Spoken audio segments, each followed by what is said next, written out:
Thursday night, Dieter's in the house. We got a lot to get to. Hello, Dieter. And hello to all of you guys. One of our favorite streams of the week, one of our biggest streams of the week. Jump aboard. Niners are making moves. Niners are adding wide receivers. Are the Niners going to trade for Brian Robinson? What's going to happen in preseason game number 3? Trey Lance is going to start. Who starts for the 49ers? Who plays quarterback for the 49ers? Today, that's a different answer than yesterday. That's how things are changing so fast in Santa Clara. And the overarching question that we're going to jump off with is, are the Niners ready for the 2025 season or not? And that one is a big question. Let's go.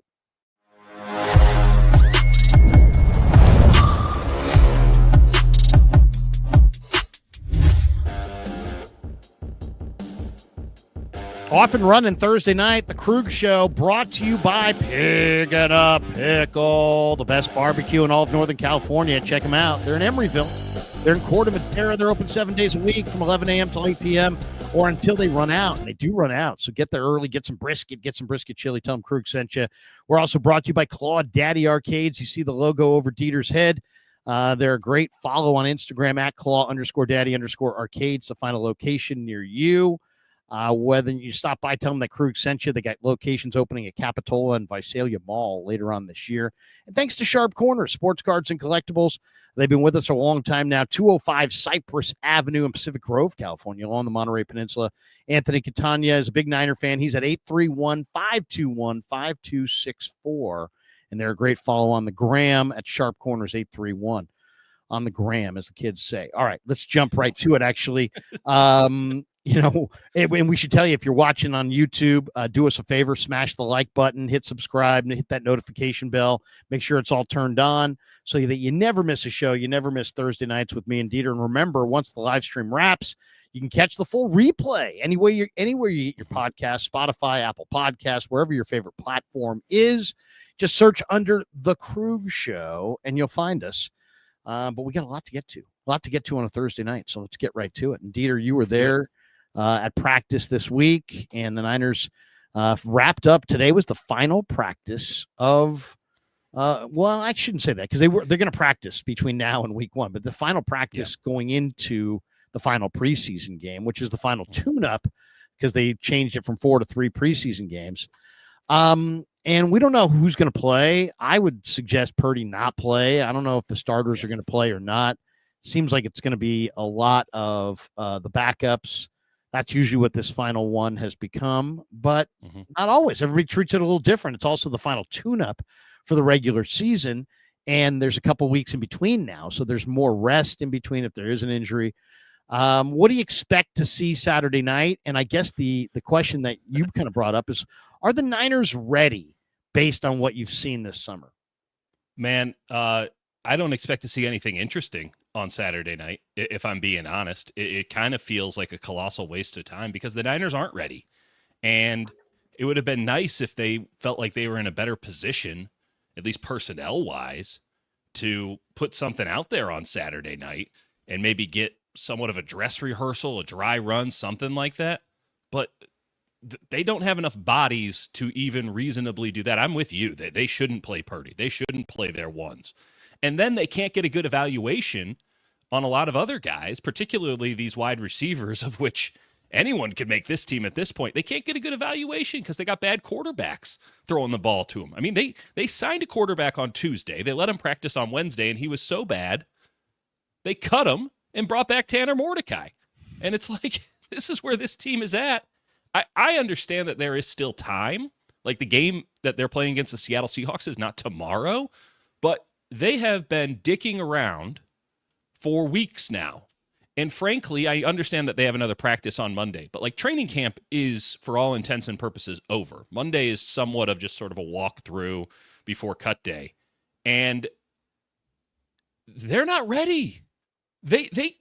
I don't see a world in which in 2.5 weeks, or really less, they're going to have a full complement of players that's NFL worthy, like an NFL playoff caliber roster, much less the guys who will be playing are ready to go for a contest that, by the way, is a division game on the road. Like, it's not like you get an easy entry point like they did last year with the Jets. And last year, Super Bowl hangover, all the contract BS. Okay, you know what? You kind of saw it coming with training camp, and they said, "Oh, we'll figure it out at the end. Well, we'll get it together here once preseason's over and we get to cut down. Then we're really gonna go." And they're gonna say the same nonsense this year, except they've been trying this entire time, unlike last year. This year they've been trying, and yet today's practice was legitimately awful. The ball was on the ground a bunch. Players were on the ground a bunch. Purdy had a couple nice throws. Ricky Pierce had a couple nice plays. It wasn't without its merits, but on the whole, it looked really bad, Larry. And it's like, that's the closing note. It leaves you with a sour taste in your mouth, to be sure. Well, it doesn't. They feel like a shadow of themselves because of all the injuries. I'd love to see the number of guys that weren't practicing that are on this team. Dieter, so maybe you could pop out and pop in because I'll pop back in. Yeah, people are saying that you're lagging today, and this guy, unbelievable, real Jerome Hargrove, which is what was it Shannon Sharp? Who was it that called Javon Hargrave Jerome Hargrove? I think it was Sharp. Dieter's lagging harder than my sex life. Nice. Beautiful. People in the chat, you gotta love it. You gotta love the chat early on. People already in full attack mode. People ripping me. People ripping Dieter. This guy Kenneth is very unhappy tonight. Larry's been eating too much pig in a pickle. All right, my goodness. Sorry, I'm too fat for you. Anyway, but everybody chat away. The question that Dieter poses is a good one, and that we're posing tonight off the start, which is, are the Niners ready? And Dieter is putting a lot of credence into today's practice. I just don't think today's practice is a good. I agree with Dieter, actually. I just don't think today's practice looked very good. It felt like their heart wasn't in it, but it's weird because you've got some guys who are really into it, like Kittle and Warner, and they're trying to get the group going, and they're trying to be led by these superstar players, but they've lost so many of their core players that aren't out there, and so they've got like some of the NFL's. It's a weird practice. It's a weird roster. You got some of the NFL's best players in what we would call kind of the twilight of their prime or twilight of their careers in Trent Williams' case. And then you also have these scrubs who are like, hey man, I've been in this camp and I'm going to be in another camp, and I was in another camp, and this is my 9th team. And I've been on, I've got luggage that's been all around the world, and I've got frequent flyer miles for days because I've been on every team in the league. I mean, you got guys like that. I mean, I love Keyshawn Vaughn. He's like one of my guys. No, there's a lot of really high quality guys that they've brought in. I have no problem with the camp bodies that they brought in, but they're camp. And I think that there's some decent enough football players that maybe down the line it's nice to have on your practice squad, and you can elevate them for a day. And like, if you're really out to pasture, you can bring them in because they know your system and they're halfway decent at football. But like, Robbie Chosen's a starting wide receiver on this team now. And it's not because Robbie Chosen has been totally kicking ass and just moving up the depth chart. It's by default. There are no other healthy bodies. Like, that's what a lot of this depth chart looks like right now. Did you hear Lynch talk about him today? He's like, yeah, he's running pretty well. And, he's got a chance here to, make this team. It's like deep down. It's like John knows. It's like, yeah, it's true. What he's saying is factually true, but it's also pathetic. I mean, that's not my one complaint. If I had one complaint, I would say they seem like they are running their organization like a team that is inside their Super Bowl window, that is this veteran team that's ready to win now. They're acting like who they bring in on the margins doesn't mean squat. Like, it doesn't mean anything. Like, all these guys are replaceable. We can bring in anybody at all. We can bring in Sudfeld and then Mordecai and then back to Sudfeld, back to Mordecai. We can bring in anybody at all. Jonathan Garvin, come on down. Damone Harris, Shaquille Brown, just anybody. Just throw them in there. We're just trying to get through camp. It's like we're deluding ourselves that it's just about this camp that's really putting a drag on their roster. And it's just it's highlighting how relatively thin they are. When you lean on rookies typically in the NFL play half a year. The question is, do they play the first half or the second half? Usually they start slow, don't do much, have some kind of injury, figure it out.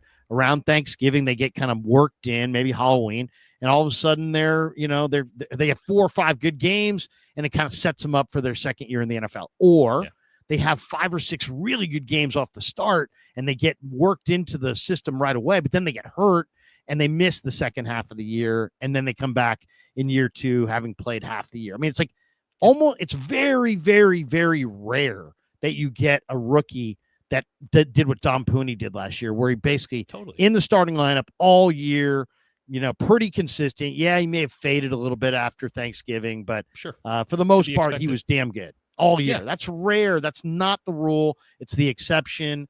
And I just think that if you're being honest with yourself, even though we love this rookie class, I love Martin, I love West. I think Mikael Williams has a lot of talent. Siegel looks good. Stout. But now Stout may have a calf that may be an Achilles.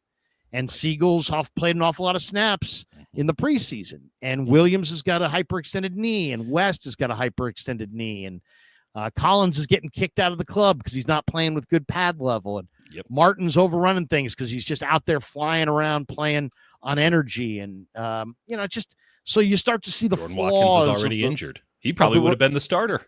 And you're seeing the flaws of the rookies. And then you're kind of hearing Shanahan telling SiriusXM, hey, look, we're hoping there's going to be some bumps in the road, but we hope that we can kind of get better as the year goes on and make the playoffs somehow and maybe make some noise. And Lynch said the same thing today on KMBR, where he's like, hey, we're going to cut our roster down, but that's not going to be our final roster.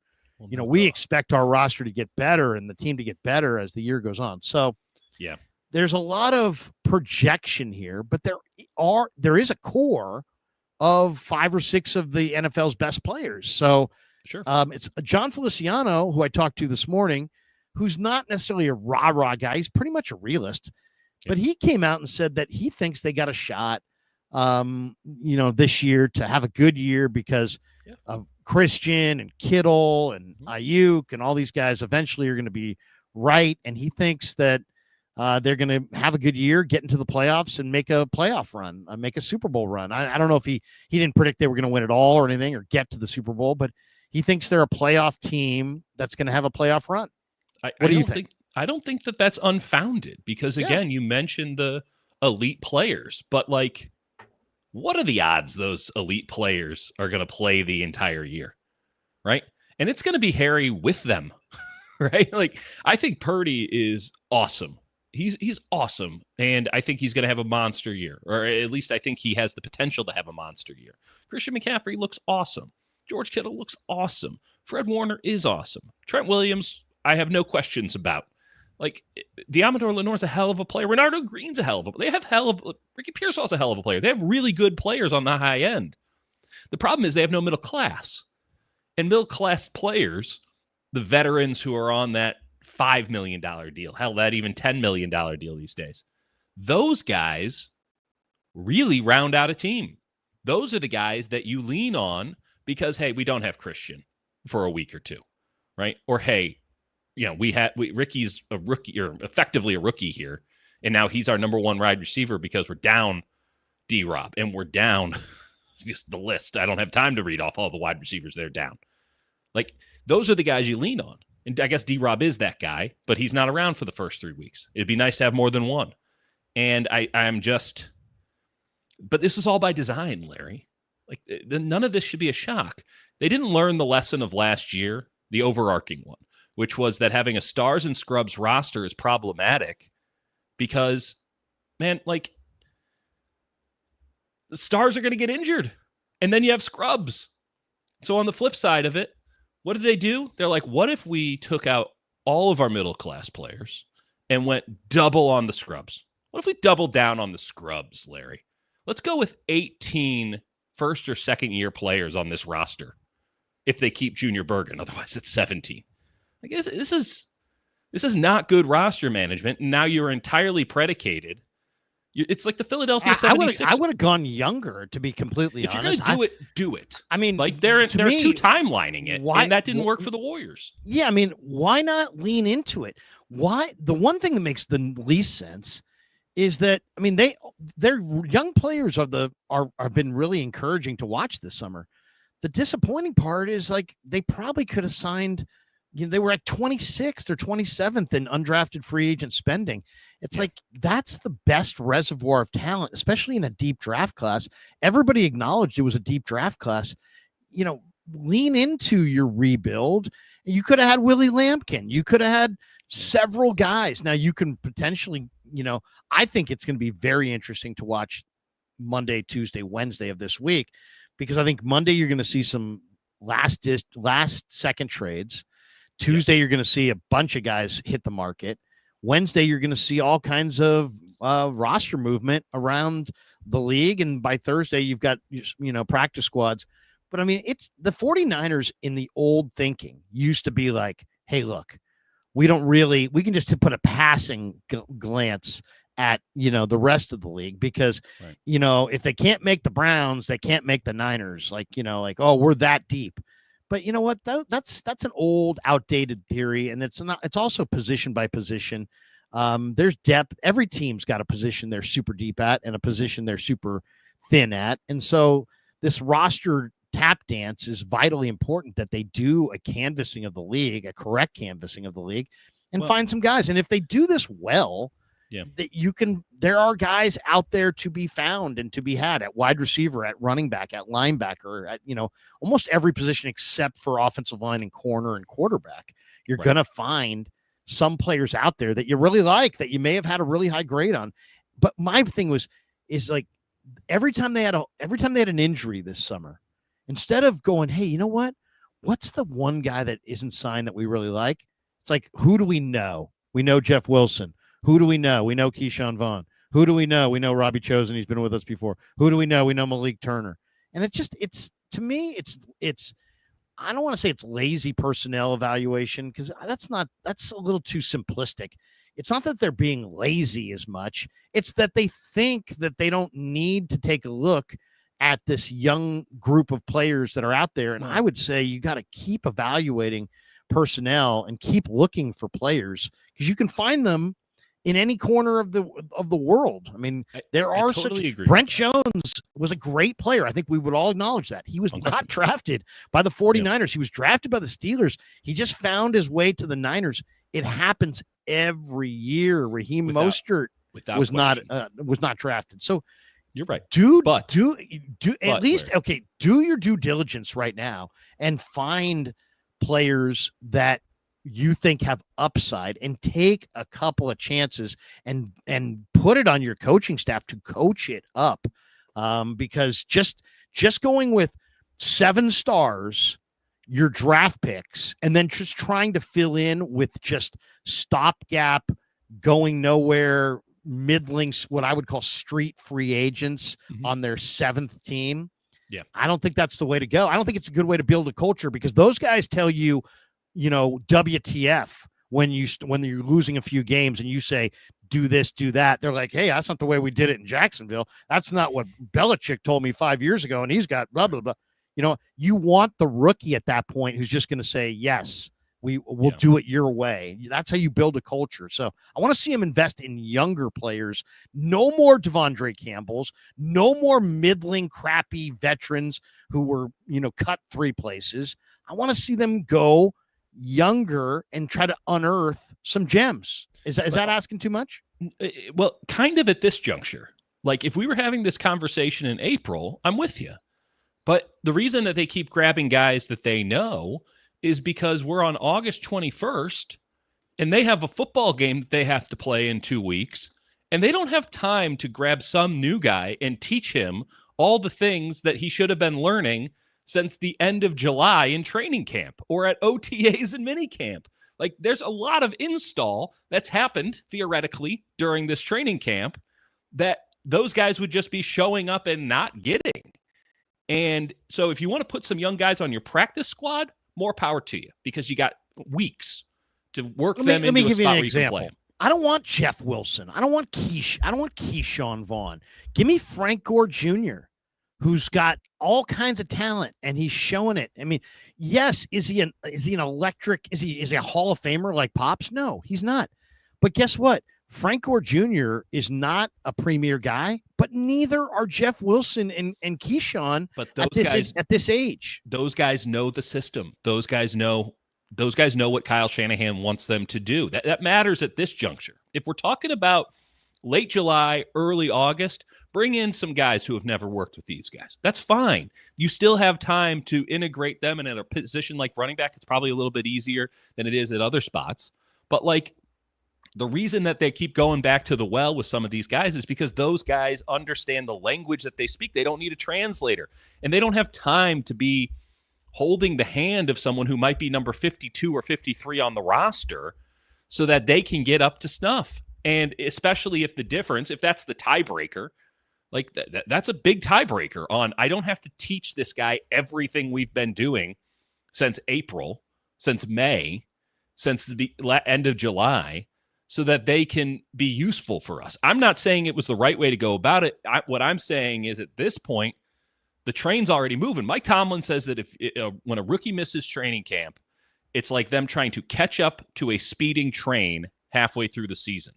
Like, I understand that this is a very slow-moving 49ers train right now, but the train's still moving, and it's going to be hard to catch up. And, like, Sky Moore's behind it. And you mentioned that, on Monday you think we're going to see a lot of trades. Like, the NFL has made it pretty clear that all of these conversations about, hey, you about to cut this guy? How about a late round draft pick? Like, we'll give you something for him. Those are happening now. Harrison Phillips is getting traded. There are trades all over the place for these late round draft picks. Where did Phillips go? I think he went to the Jets, or he was on the Jets and got traded from the Jets. Talking about the Stanford D tackle? Yeah. I liked him at Stanford. He hasn't really produced. Good. No. But yeah, that's the thing. It's like, hey, man, I really like this player. I mean, obviously the 49ers on some level love Sky Moore. Sky Moore was a great college player in the MAC. He was awesome. He had 3 great years in the MAC. He just hasn't done it in the pros. And there's a term for him. It's called a bust. And that's and that's why Kansas City's saying goodbye to him. Right. And that's why the Niners got him for so little. Nothing. I do think people misread this today. I was listening to Murph and Marcus driving down. They had Lynch on. They're like, hey, is this a message to JJ? And I think it's clearly not a message to JJ. And Lynch pretty much said as much. But I don't know if people believed him, but I think he's being totally honest. I think this was a message to the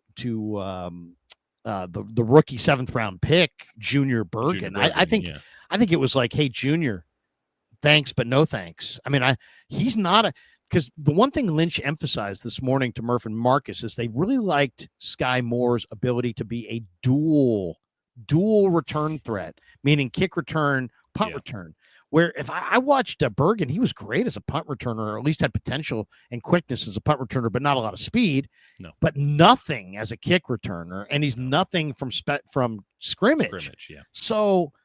Sorry, Bergen, but, Sky Moore is probably better. He just had an 88-yard return against the Cardinals along the sideline in week 2 of the preseason. So right. I like the trade because the cost is nothing, and I think they got a guy they can put on their roster who's an upgrade on Bergen.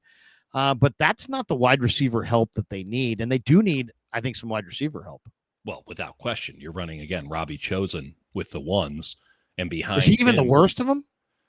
No, I'm not. And this is not a knock on Robbie Chosen. It's just merely to say that Robbie Chosen was brought in as a camp body, and now he's starting for you.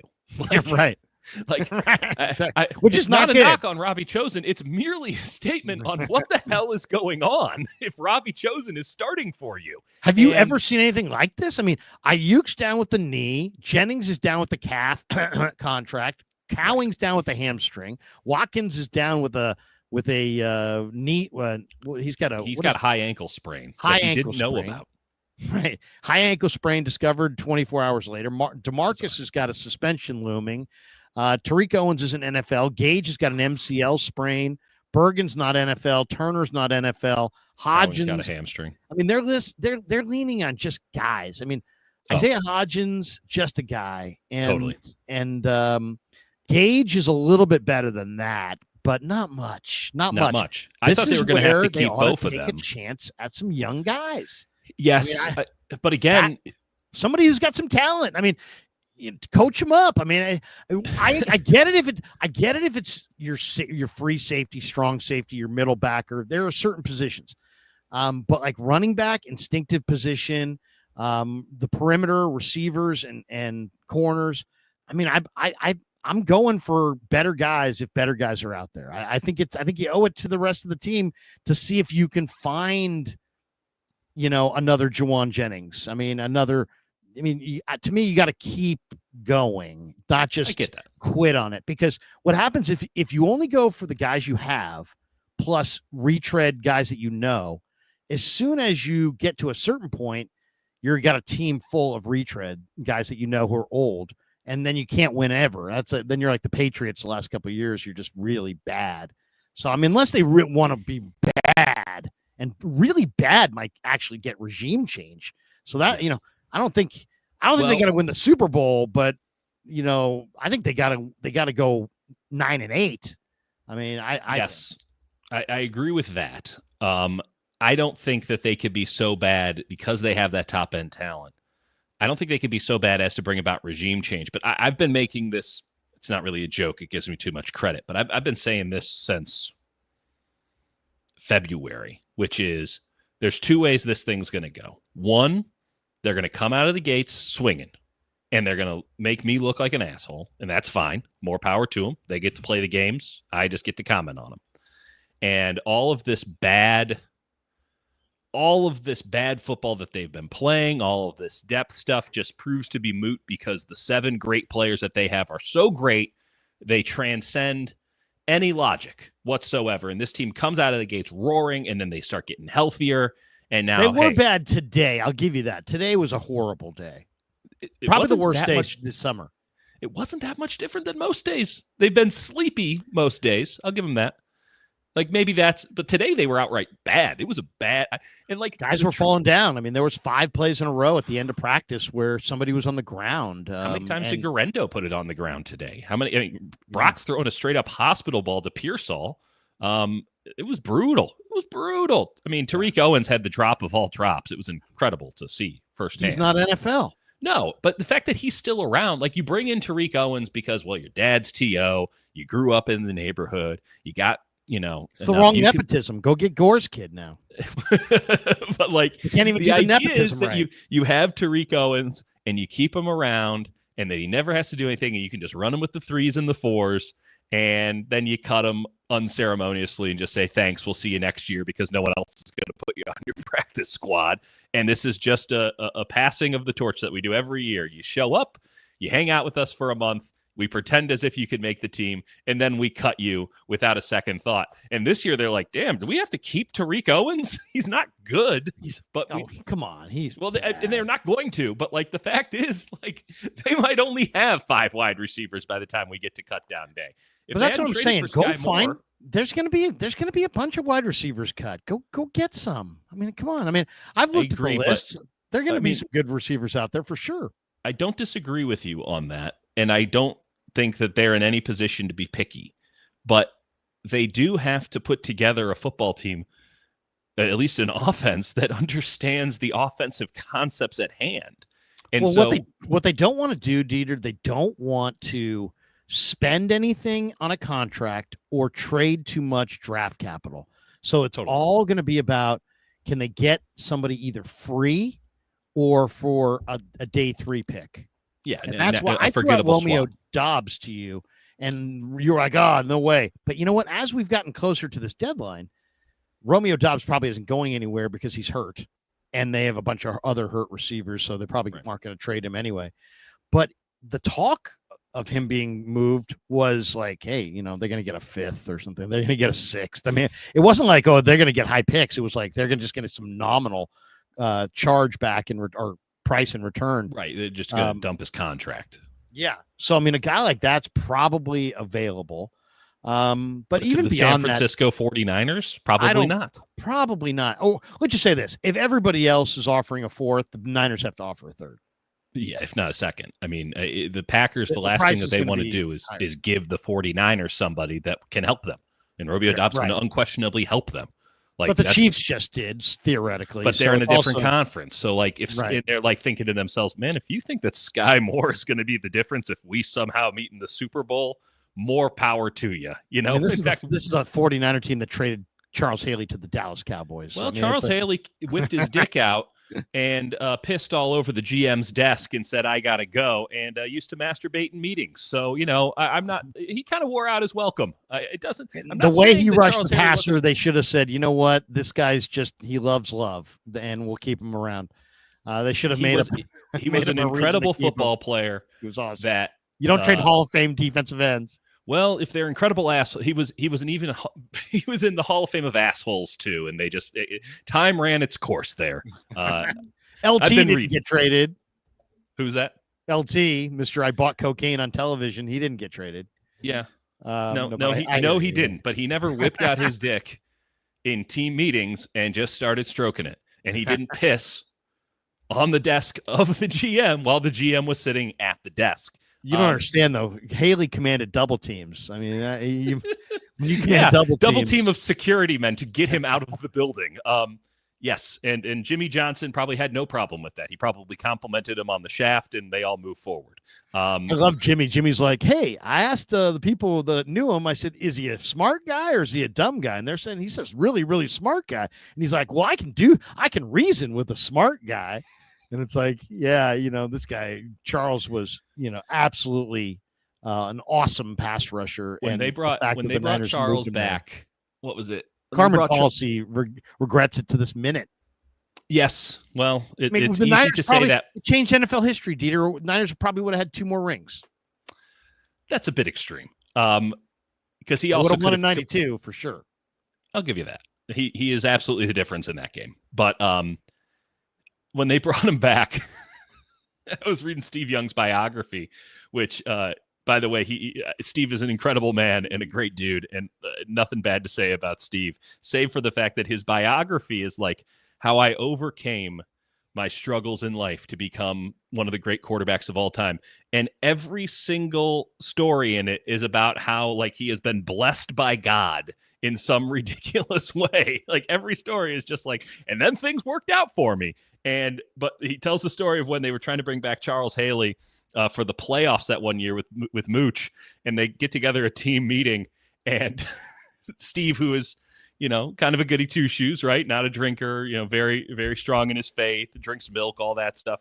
They get together, you know, like the 8 veterans on the team, and they all look at Steve, and he's like, well, if he can win, if he can help us win. And it's like, well, I can only imagine what stories were left out of Steve Young's biography about Charles Haley, who apparently just picked on him relentlessly. And that's another one of the reasons why they got rid of him. It's like, you can't be picking on our quarterback relentlessly, Charles. You have to pick on the other team's quarterback. That was 30 years ago. It doesn't really matter now. Charles, after the Niners lost at the LA Coliseum 9-6 to the Raiders, went ballistic in the Niner locker room. And I think a lot of that probably was directed at Steve. Yeah. Yeah. I mean, supposedly they had to get Ronnie out of the Raiders. They had to go get Ronnie out of the Raiders room. Yep. Because he was the only one who could calm him down. To calm him down. Now, to be fair to Charles on this, and I will just say this, like, Charles was diagnosed as bipolar after his playing career was over, and apparently takes medication and is doing much better now. But during his playing career, he was a serial masturbator in team meetings, and again, pissed on the GM's desk and said, trade me right now, which usually gets a result. Just throwing that out there. He got what he wanted. I wouldn't have traded him to Dallas, much like I don't think the Green Bay Packers should be trading Romeo Dobbs, who is not Charles Haley. Yeah, he's not Charles Haley. But I would not be trading anything to anyone that you think you might be seeing down the line. You want to trade him to a different conference? Go to town. That's how most teams operate. Don't trade anybody who's worth anything in conference at this juncture in the season, especially if, you know, they're a team that you think has a chance, and the Niners absolutely have a chance to be halfway decent. Like, it's great that the Packers have all these wide receivers. Don't be giving the Niners the one thing they need right before the season starts, which is a damn wide receiver. Well, I just think that if the 49ers are really doing this well, and I kind of have confidence that they will, because I think they understand where they're at.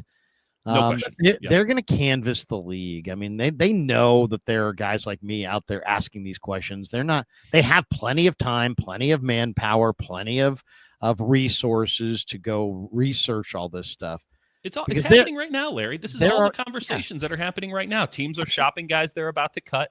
They're trying and to there's young guys that are going to slip through. I mean, the Rams have a guy named Mario Williams who's had a great preseason, and he's not going to make their team. And if you talk to the people who cover the Rams, I mean, it's like one of those things. It's like kind of like spring training. There's always like somebody in somebody's camp that's just ripping and who's not going to make their team. And Larry, football's kind of the same. We're talking about you have roster spots for these guys, and the Niners in this situation do. They actually do. They're in a great situation in a way. This is, I mean, you can look at this as a negative, right? You don't have Ayuk. You don't have Watkins. You don't have Demarcus Robinson. You may not have Jennings. You don't have Cowling. You don't have some team scrub. But I mean, you know what? So yeah, you're right. You're going to have to go into week 1 with Ricky Pearsall and not much else, right? Right. But this might be a good opportunity for them to take a look at most teams don't have this luxury. So take a look at I'm pretty guys sure that you they really don't view like. it as a luxury, Larry.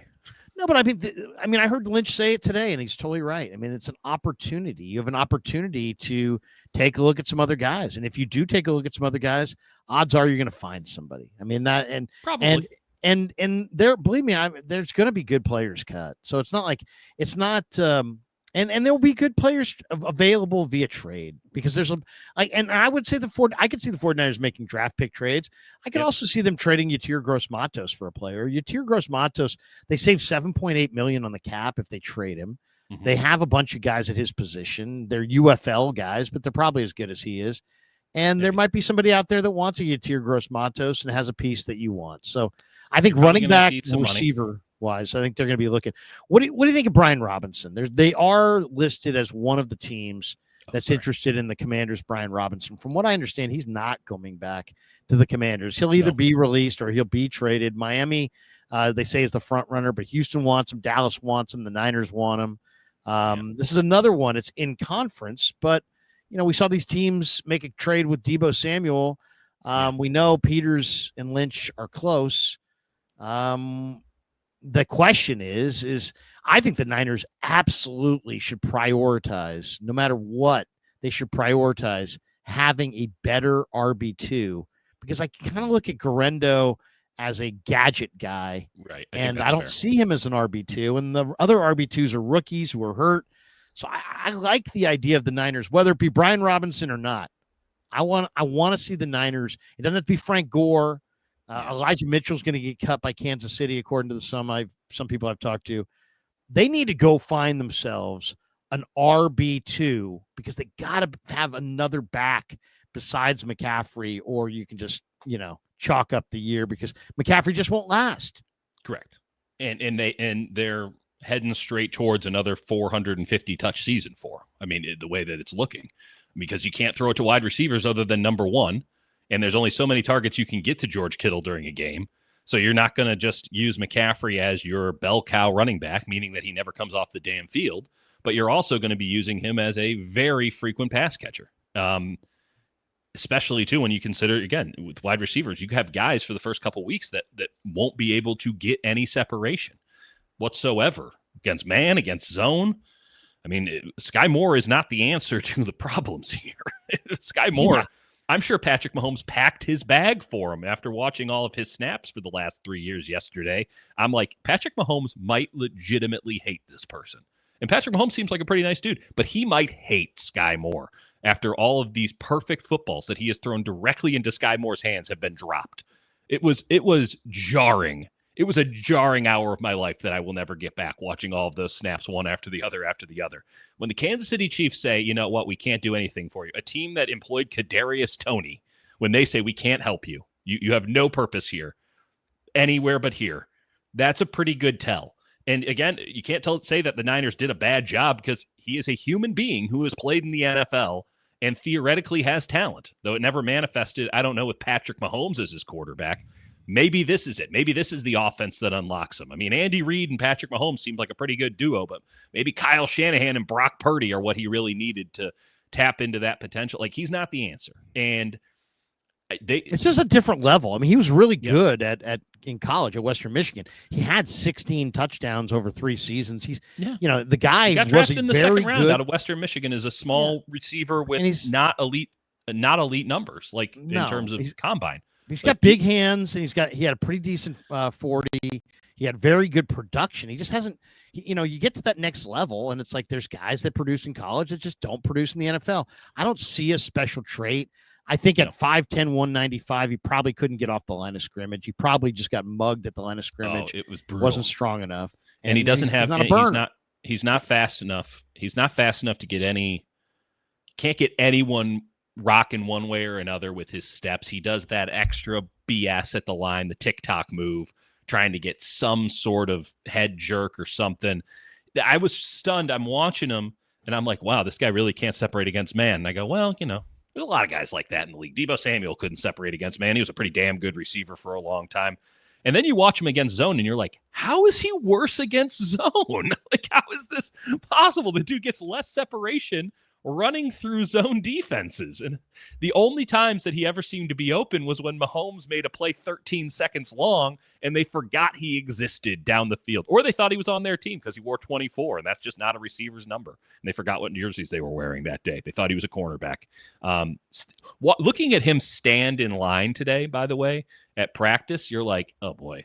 He reminds me a lot of Corey Davis. You might remember from back in the day, another guy who had just monster action numbers and then shows up in the NFL. Wait. Not at all athletically. Yeah, Corey Davis was a stud. This guy. Corey Davis couldn't do squat in the NFL. Yeah, but Corey Davis didn't look like this guy at all.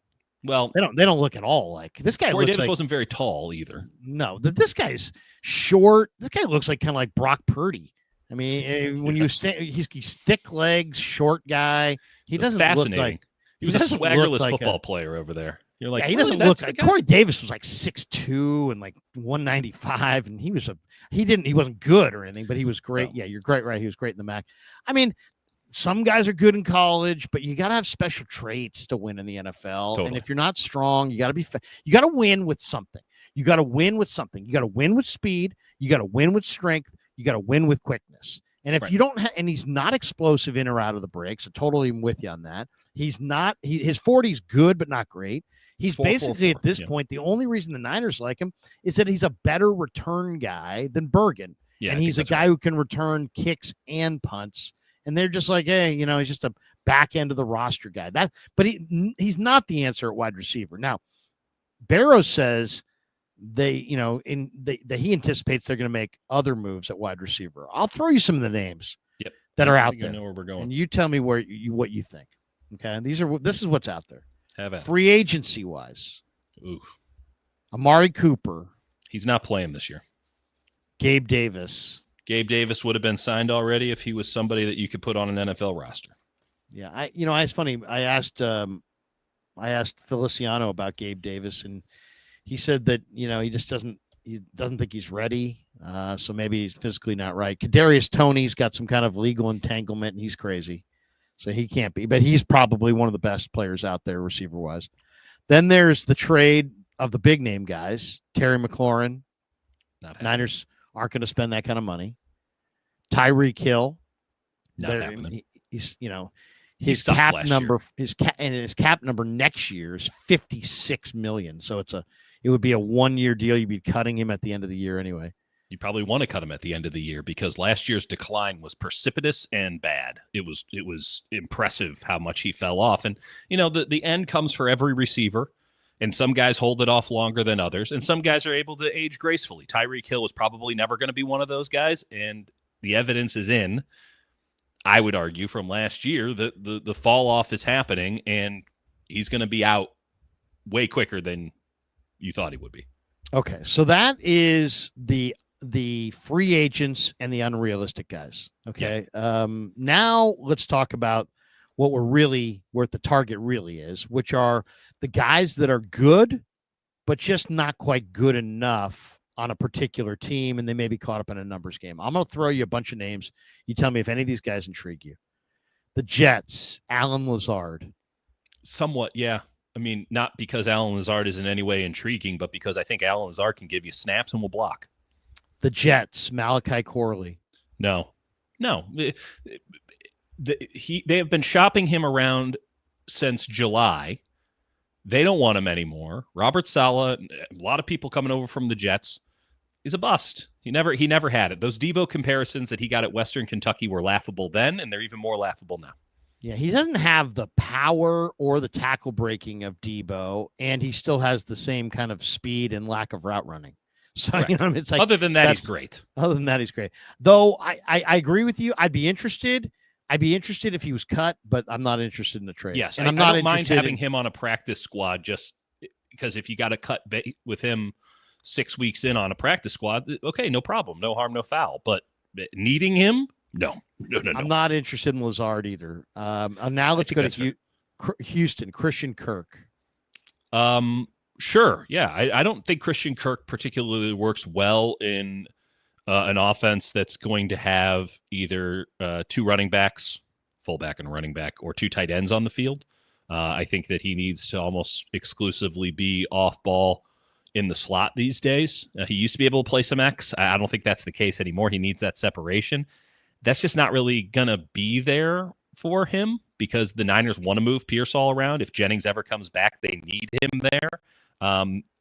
Again, it's not to say that the Niners don't have a need, but I'm not sure Christian Kirk is the kind of player that they would be looking for. They really need somebody to just be an X and to have some sort of a threat and to be able to block, but to be able to at least get the safety looking that way on clear out routes so that Pearsall can come over the middle on those deep digs. And then also, again, being able to block in the run game, which is why Russell Gage was moving up the depth chart. And Russell Gage was somebody who they thought was going to be that number 2 for the first couple of weeks because he at least forces the safety to look their way. He'll run the route cleanly. He'll run it with conviction. And he blocked like a motherfucker. So Hodgins can't do that because he doesn't have the speed to make the safety think about it. I don't think Cook is the guy there, but it wouldn't hurt. I mean, it's not as if beggars can be choosers here. I mean, I think Kirk is the kind of speed they would love to have, but he just, the Niners have their receivers typically have to block and they have to run the full route tree, and he never really has. No. He's always run just the go and the post and the corner, and that's pretty much it. I can't even picture him running almost any other route with any regularity because he's just like go pattern guy. He's just to be fair, he might be an actualized Jacob Cowing. So if you're willing to get rid of Cowing, you might as well bring in Cook. Yeah, I mean Kirk. Yeah, I mean I think he's kind of like kind of a more expensive version of Robbie Chosen at this point. That's valid. Then there's Dobbs from Green Bay. We're not thinking Green Bay wants to help the Niners. He'd be the guy. There's no question. Romeo Dobbs would be an incredible pickup. Then there's a couple guys. There's Jahan Dotson in Philly, who was intriguing at one point, but now is in that cut mold or in that lane. Luke McCaffrey in Washington. It's been a bad summer for Luke McCaffrey. I don't know if you've heard, but it seems like there's a lot of people that are not happy with his development or lack of development at wide receiver in Washington. But to be fair, I think that they threw too much expectation on him. Like, one, what did they expect? And two, he's having to run as a true X. Like, he should be a strict slot receiver, and they're having to run him as a replacement for Terry Flickin McLaurin. Like, it's not going to look the same, folks. So, yeah, he looks awful compared to one of the best receivers in the NFL. In an offense that, I'm selling. I didn't hold much in it. Last year was magical, and I think that Jaden Daniels might be football Jesus, but I can't get further away from the Commanders right now in futures. I'm selling him so hard. I'd be interested in McCaffrey, but once again, it's going to take. I don't think you could, for what you need, which is you're playing games on like right now. I don't think he's ready to contribute, so it's more of a developmental type thing, and probably doesn't have time for that. Kendrick Bourne. Yeah, well, he's injured. If you get the assurance that he's healthy, he's a hell of a retread. He tore the ACL in 2023, but no, he has a high ankle sprain. I think he got rolled over on like the first or second day of camp, and it's kept him out. But in the meantime, right, you have a new coaching staff with Josh McDaniels, the OC there in Vrabel. Yeah, he's cut. He's totally available if you want him. Absolutely, I think so. If he's healthy, and that's the thing. Like, the Niners should be bringing him in. You take on the salary, you cut him at the end of the year. He has 2 years left. I don't think he has any guaranteed money on this year or next year. Like he'd be a perfect fit, but I don't think that they know he'll play in week 1. So it's like, what are we doing here? Like, Yeah, at I don't least think he cut can him run anymore. I don't think he can run. I mean, I think he was always kind of a borderline runner. Totally. And now, to me, he's lost herky some jerk explosion. receiver. He's a herky jerk receiver who doesn't have any burst. Like, that's why they're going to cut him. They're going to cut him for Ephraim Chisholm. Like, come on now. The third. I'm watching Giants Pats right now. Here's a guy who's I could definitely see being on the Niners list. Jalen Hyatt. He went to Tennessee just like JJ. He's a go pattern guy, but he's on his rookie contract, so he's cheap. You know what I mean? He's not one of these guys that makes any money. He's probably going to be cut. Got probably caught up in a numbers game. Needs a change of scenery. That guy I could see. I don't mind. I don't love him. I don't love him, but he's small. He's a worthy body. Right. But probably nothing more. Are you just Carolina's going through? I got 4 or 5 here? more. No, I got like 3 or 4 more names. Okay. Carolina's got Adam Thielen. Thielen's going to the Vikings.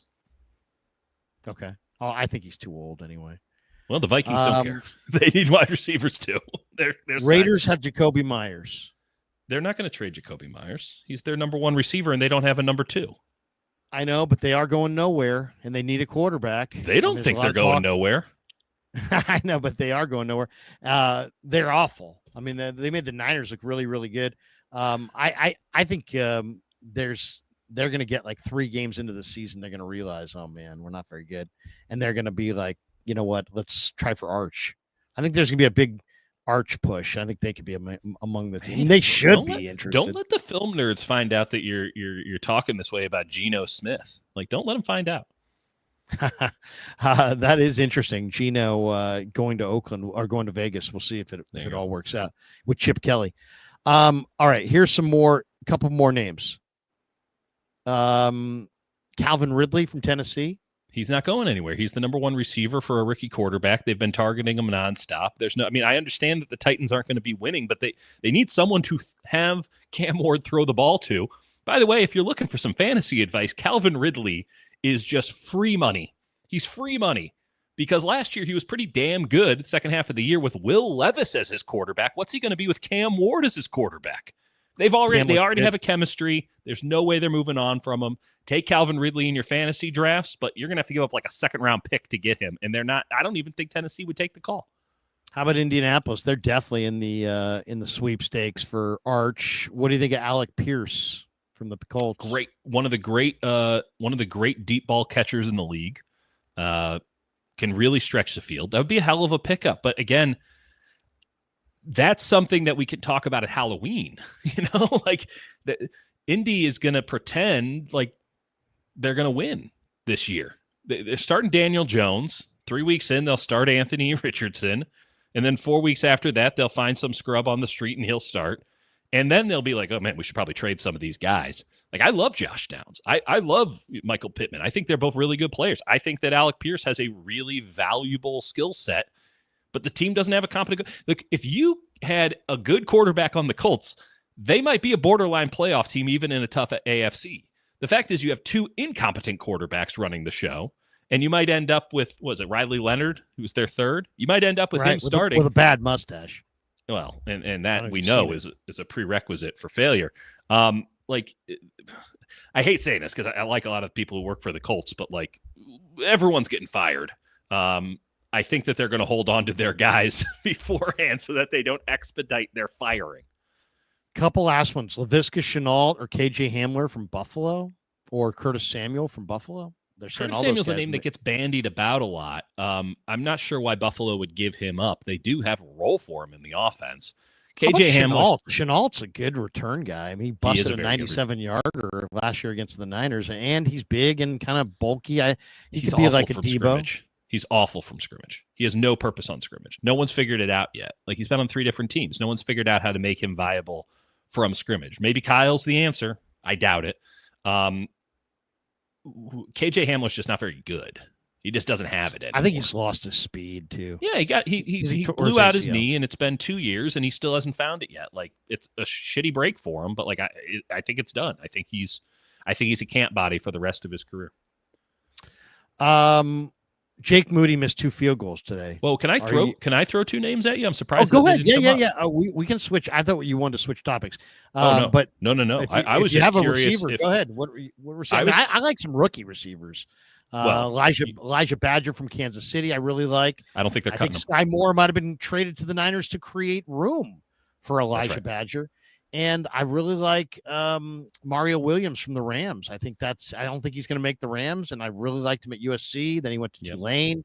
He was really good. I mean, the guy had like 17 collegiate touchdowns, and then he scored a 38-yard touchdown in week 2 of the preseason and looks pretty good. We'll see what Tampa Bay is going to do, because now, Christ, I forget his name. McMillan is out, I think, for 8-9 weeks. But like Raheem Jarrett or something. What was his injury? I don't know. He's out. I just heard they have also, they have Egbuka. They just drafted Egbuka. And thank God they have him, because it's him and Mike Evans and nobody else after that, because Godwin ain't coming back anytime soon, and now you're down McMillan. But Raheem Jarrett and Trey Palmer, who I don't think either of them are going to get moved now because of the depth issues, but either of those guys, like 2 days ago when I wrote my list, would have been awesome. And I think Raheem Jarrett is kind of the guy that would have been an outstanding pickup for the Niners. Former 5-star, hasn't really produced at the NFL level because of injuries, but he's got the Maryland kid. Yeah. By all accounts, he's got the burner speed, and you can play him at X. Yeah, I like him a lot. That'd be tough catches. He makes tough catches. If he somehow finds his way, I mean, I'd be calling about him right now and saying, what's a 5th rounder make you feel? Does that make anything move? Like, we'll do a 2026 5th rounder. Like, let's make this happen. And if they cut him, get on the line and offer him more money than somebody else, because I think Raheem Jarrett's not just one of those guys that you bring in and you hope it works out. I think that he's somebody who is higher on the depth chart than Sky Moore immediately. And you just made a trade for somebody that you think is going to be on your roster for the entirety of the year. I think Raheem Jarrett would be a really nice pickup. Not that he's like a total game changer, but I could see him not being down on game day if he played for the San Francisco 49ers, and that's what you're looking for right now. You need someone that somebody else is going to cut, but would be active on game day for you. That's a pretty hard needle to thread, and yet I think Raheem Jarrett might be the 1 or 2 guys in the league that can reasonably be had. I'm not sure if that's the case anymore after the last couple of days, but like he might thread that needle.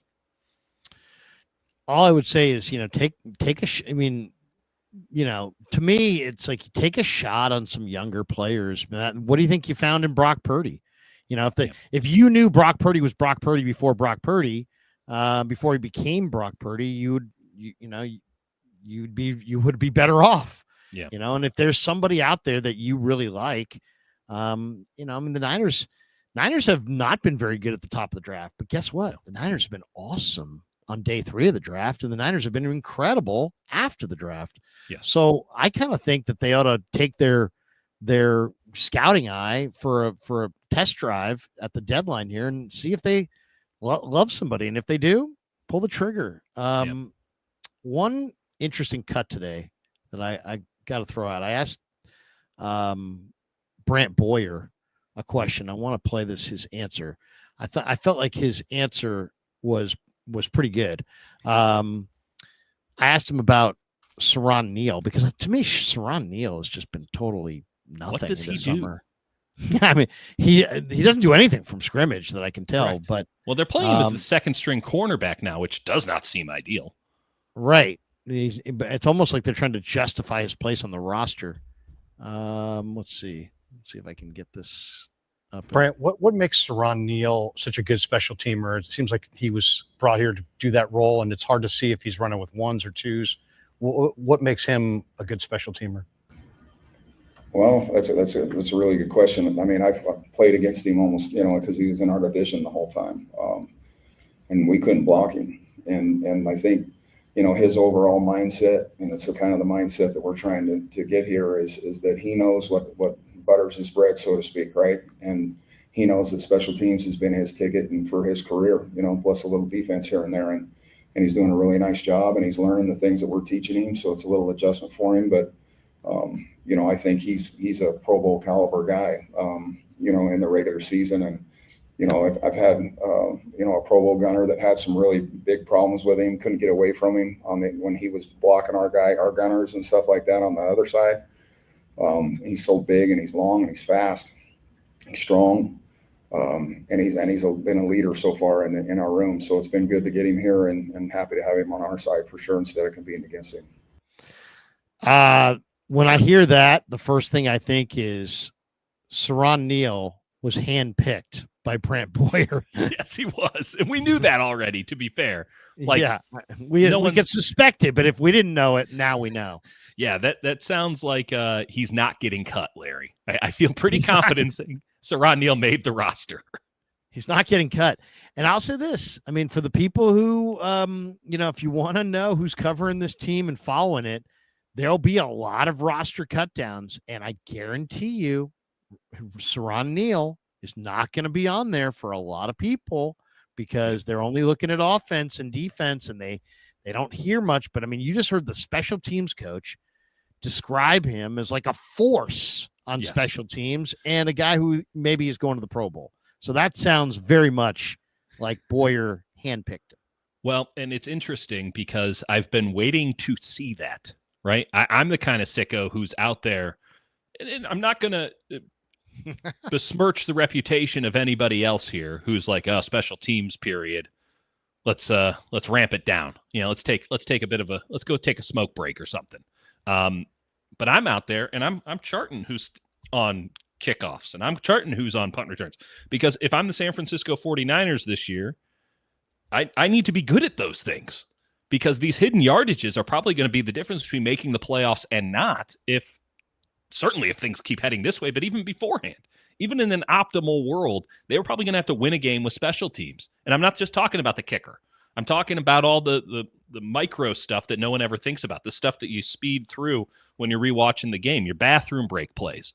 And Siran Neal was unquestionably, at least to me, somebody that Brant Boyer highlighted, targeted, and said, and he's probably the only guy who got to sign free agents this past offseason. And he goes and gets Gifford, he gets Chaz Surratt, and then he goes and he gets Siran Neal. And I think Gifford and Neal were probably the two high targets there. And yet I'm watching Neal out there on a day-to-day basis. And to be fair, I'm not going to pretend as if I've been there every single day, but I am there. I've been there for the last 3 weeks, and I've been charting. And Siran Neal's running with the twos on special teams. So either they have 14 Pro Bowlers on special teams, or Siran Neal is doing some sort of a rope. I don't understand. So I've been asking around the last couple of days, like, what is it that Siran Neal does? Because it doesn't seem to be having an effect on special teams, or at least he's not getting any sort of preferential treatment on special teams. It's an interesting answer because you can't infer anything other than he's making the team and he's a vital core player to one unit of football, that he's their ace. I'm yet to see it. We'll see what happens in the regular season. I mean, the guy's got a long pro career at this point. He was handpicked by a special teams coordinator who, by all accounts, knows what he's doing and is pretty damn good at his job. At least he cares enough to do drills, unlike the prior two guys who ran special teams for the 49ers. And I'm waiting to see it. But it is kind of weird that they're just like, yeah, you're a cornerback now. You're our number 2 corner on the outside. It's like, oh, was he playing safety? Not really. But now he's our number 2 corner. And I guess we should just practice that because he's going to make the roster. And you should probably get some reps here at corner because we might have to throw you in there in a pinch. Sorry, Dallas Flowers, go eat it. The question is, it's like, do you in a rebuild situation where you're looking to unearth, players from scrimmage, aren't you behind the 8 ball if you start cutting the Jacob Robinsons of the world and guys that can play from scrimmage for too many Luke Giffords, too many Curtis Robinsons, too many Siran Neals? I mean, I don't know. I mean, is it like, do you develop your roster and then get good at special teams, or do you're good at special teams and that's why you start winning games? I don't know. It's a little bit of a question because the Niners have cut Samuel Womack and some decent corners in recent years, and I don't want to see them cut Jacob Robinson. And I think there's a lot of Niner fans that don't want to see them cut Chase Lucas. And if they go with so many of these special teams guys, there's a chance that some of these young corners Or, you know, I mean, they already traded Isaiah Nayer, who had a lot of upside, and it just seems like they need the back end of their corner room and their receiver room to play special teams. And if you don't play special teams, you have no shot. Yeah. I'll say this, Lair. Yeah. Like, what does Kansas City, Baltimore, and Buffalo have in common other than great quarterbacks? Great quarterbacks and the best teams in the AFC.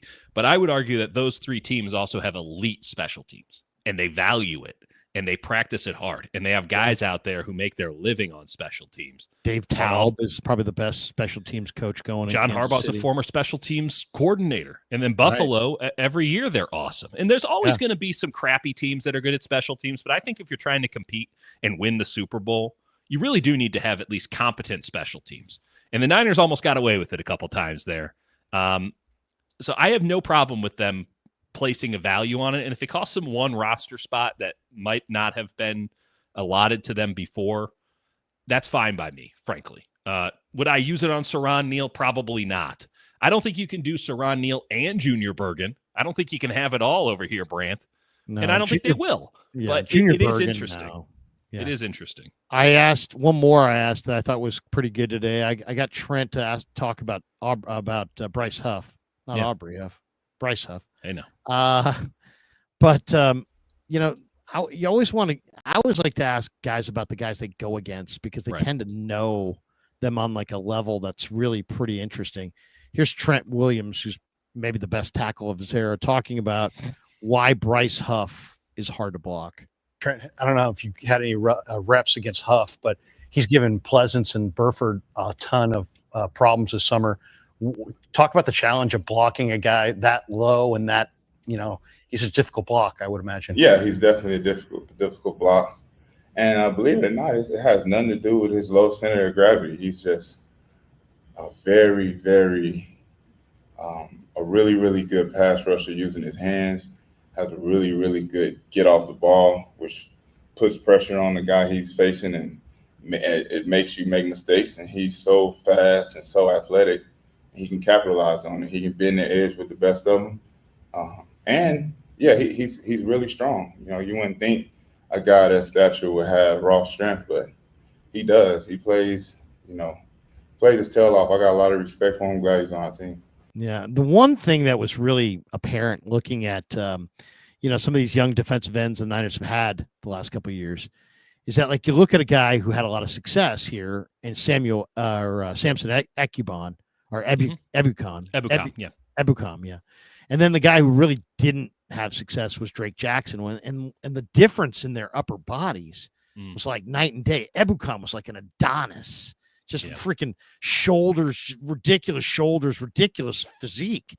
And Drake looked like a college football player, just like a guy, just like a little kind of an athletic guy, but not at all developed in the upper body. You look at Huff. Huff is really about his get off and his technique, and it's all choreographed. It's perfect. But his upper body strength in the shoulders is really apparent too. So it was interesting to hear Trent say, hey, this guy's get off causes problems, but at the end of the day, he's kind of the total package. He's fast and he's pretty damn strong. I think he's a really good player. He's certainly an asset to the team. I'm going to question until he's put enough good tape out there, and he's already put some good tape out there during the preseason. I'm going to question his ability in the run game. I think that's fair. The only takeaway I had off of that was that I got a lot of flack when they first brought in Huff for being like, this dude's short. Like, how is this dude listed at 6'3"? This dude's short. And then he looks like about 6'1" and change. Maybe. And like, again, I don't think that's a prerequisite for good or bad. Like, it doesn't matter to me. Can you win? Yeah, and he wins because he does have all those qualities that Trent explained. I think he's really good with his hands. I think that he has a plan. I think that he can counter off of the plan if it doesn't work out. I think he's a cerebral pass rusher. I think he's a good football player. And again, an asset to the team. But it's just hilarious to me, the amount of bullshit that I heard about me just kind of noting, like, that dude ain't 6'3". And now Trent's like, you wouldn't think that he'd be so good. It's so short. He's so damn short out there. He's he's a stumpy fella. No problem with it at all because it wins and it works for him. I can see why it didn't work.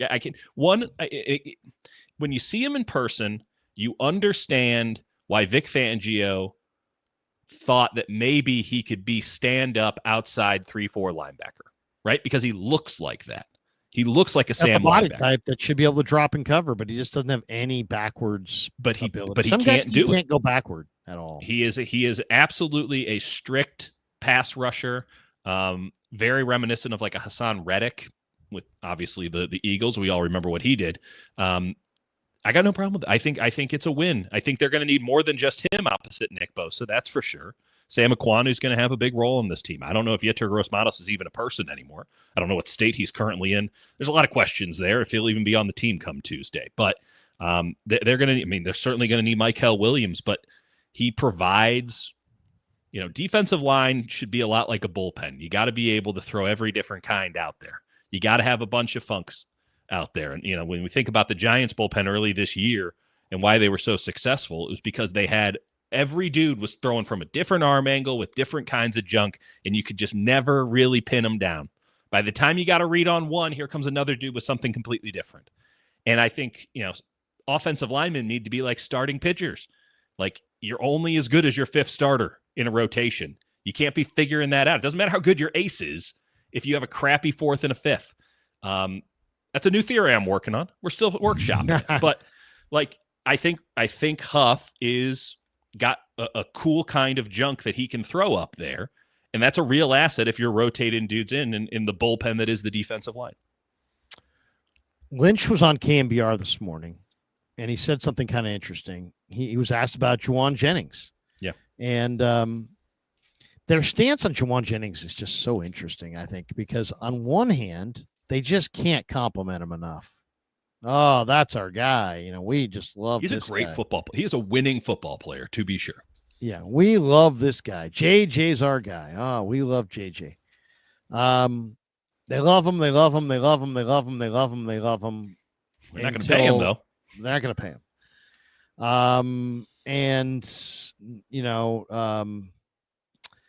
The question was, hey, is the Sky Moore trade of sending JJ a message? He's no, we're not sending JJ any messages. We're big fans of JJ. We really love him. He's our kind of guy, and he's, we want him here and this and that. Then Lynch goes, but he didn't say but even. He just said, we're getting to a point now where it's time to get out on the field. Yep. And so this thing has been hunky-dory because the Niners are allowing JJ to do whatever he wants, and he's doing whatever he wants. Yep. But this thing, it seems like, is going to come to a head where he's either going to have to get something or he's not going to be happy. He's a very powerful presence in the room. He's not the kind of guy that you want necessarily in the room if he's not happy. True. So that complicates things. Doesn't seem like any kind of extension's coming. No. Why? Because it's at an impasse. I mean, the Niners don't want to set the precedent of ripping up his contract this year, and Rosenhaus doesn't want to bypass his March free agency next year. So there's no short-term deal or there's no short-term redo to happen here that I can see. So it's like, then it's just a matter of, okay, is JJ, and the Niners seem like they're like, hey, we're here and he's got a contract, and whenever we're going to be cool with him as he sits it out. But, Lynch just kind of said, he's like, the reality is we're getting to the point where, it's time to get on the field. Well, so how is this going to end itself? Are the Niners, because I can't see an extension coming. And then it's like, wait a second, you're going to ask one of the most powerful veteran presences in your room to just be a good soldier. And yeah, he should be. He's got a contract. But this is the same locker room that Mooney Ward said last year that as soon as he found out he wasn't getting an extension, he kind of emotionally shut it down. So are they just basically daring, JJ to kind of emotionally not be into it this year and kind of shut it down? Are they going to, he's a free agent at the end of the year. I mean, it seems like he should gamble on himself. If he does, I think a 3-year, $50 million deal is probably coming his way. It's not coming his way from the Niners, though. So I get the feeling this is the end of the road for him with the Niners. And if they're not a Super Bowl team and they're not going to sign him, I mean, it's almost like they probably should move off of him, but they love him, but they don't want to pay him. And they've said through Kawakami that the timing's wrong, and I understand that because they paid Ayuk. But then the other question is, they're going out of their way to tell us that the calf injury is legit. Yep. So then you can't sign him to an extension because it's like if a guy you have a hurt receiver making $30 million right now named Brandon Ayuk, if you're going to turn around and pay another older receiver that's probably already played his best ball, who's had a calf injury since April, and it's August, he still has a calf injury and it's legitimate. I'd almost rather him tell me that he's lying about the calf and that it's all about he's pissed about the contract. Sure. I might actually give him some kind of an extension if that were the case. But if he really does have a calf injury, as they're saying, and they're saying, like, trust us, he has a calf injury. Yeah. Well, then what the hell? Why the hell would anybody ever even consider extending him? And then if you're not going to extend him, you got the most powerful presence in your room potentially pissed off. Yeah. So to me, this seems like different losing propositions. I don't see the win here.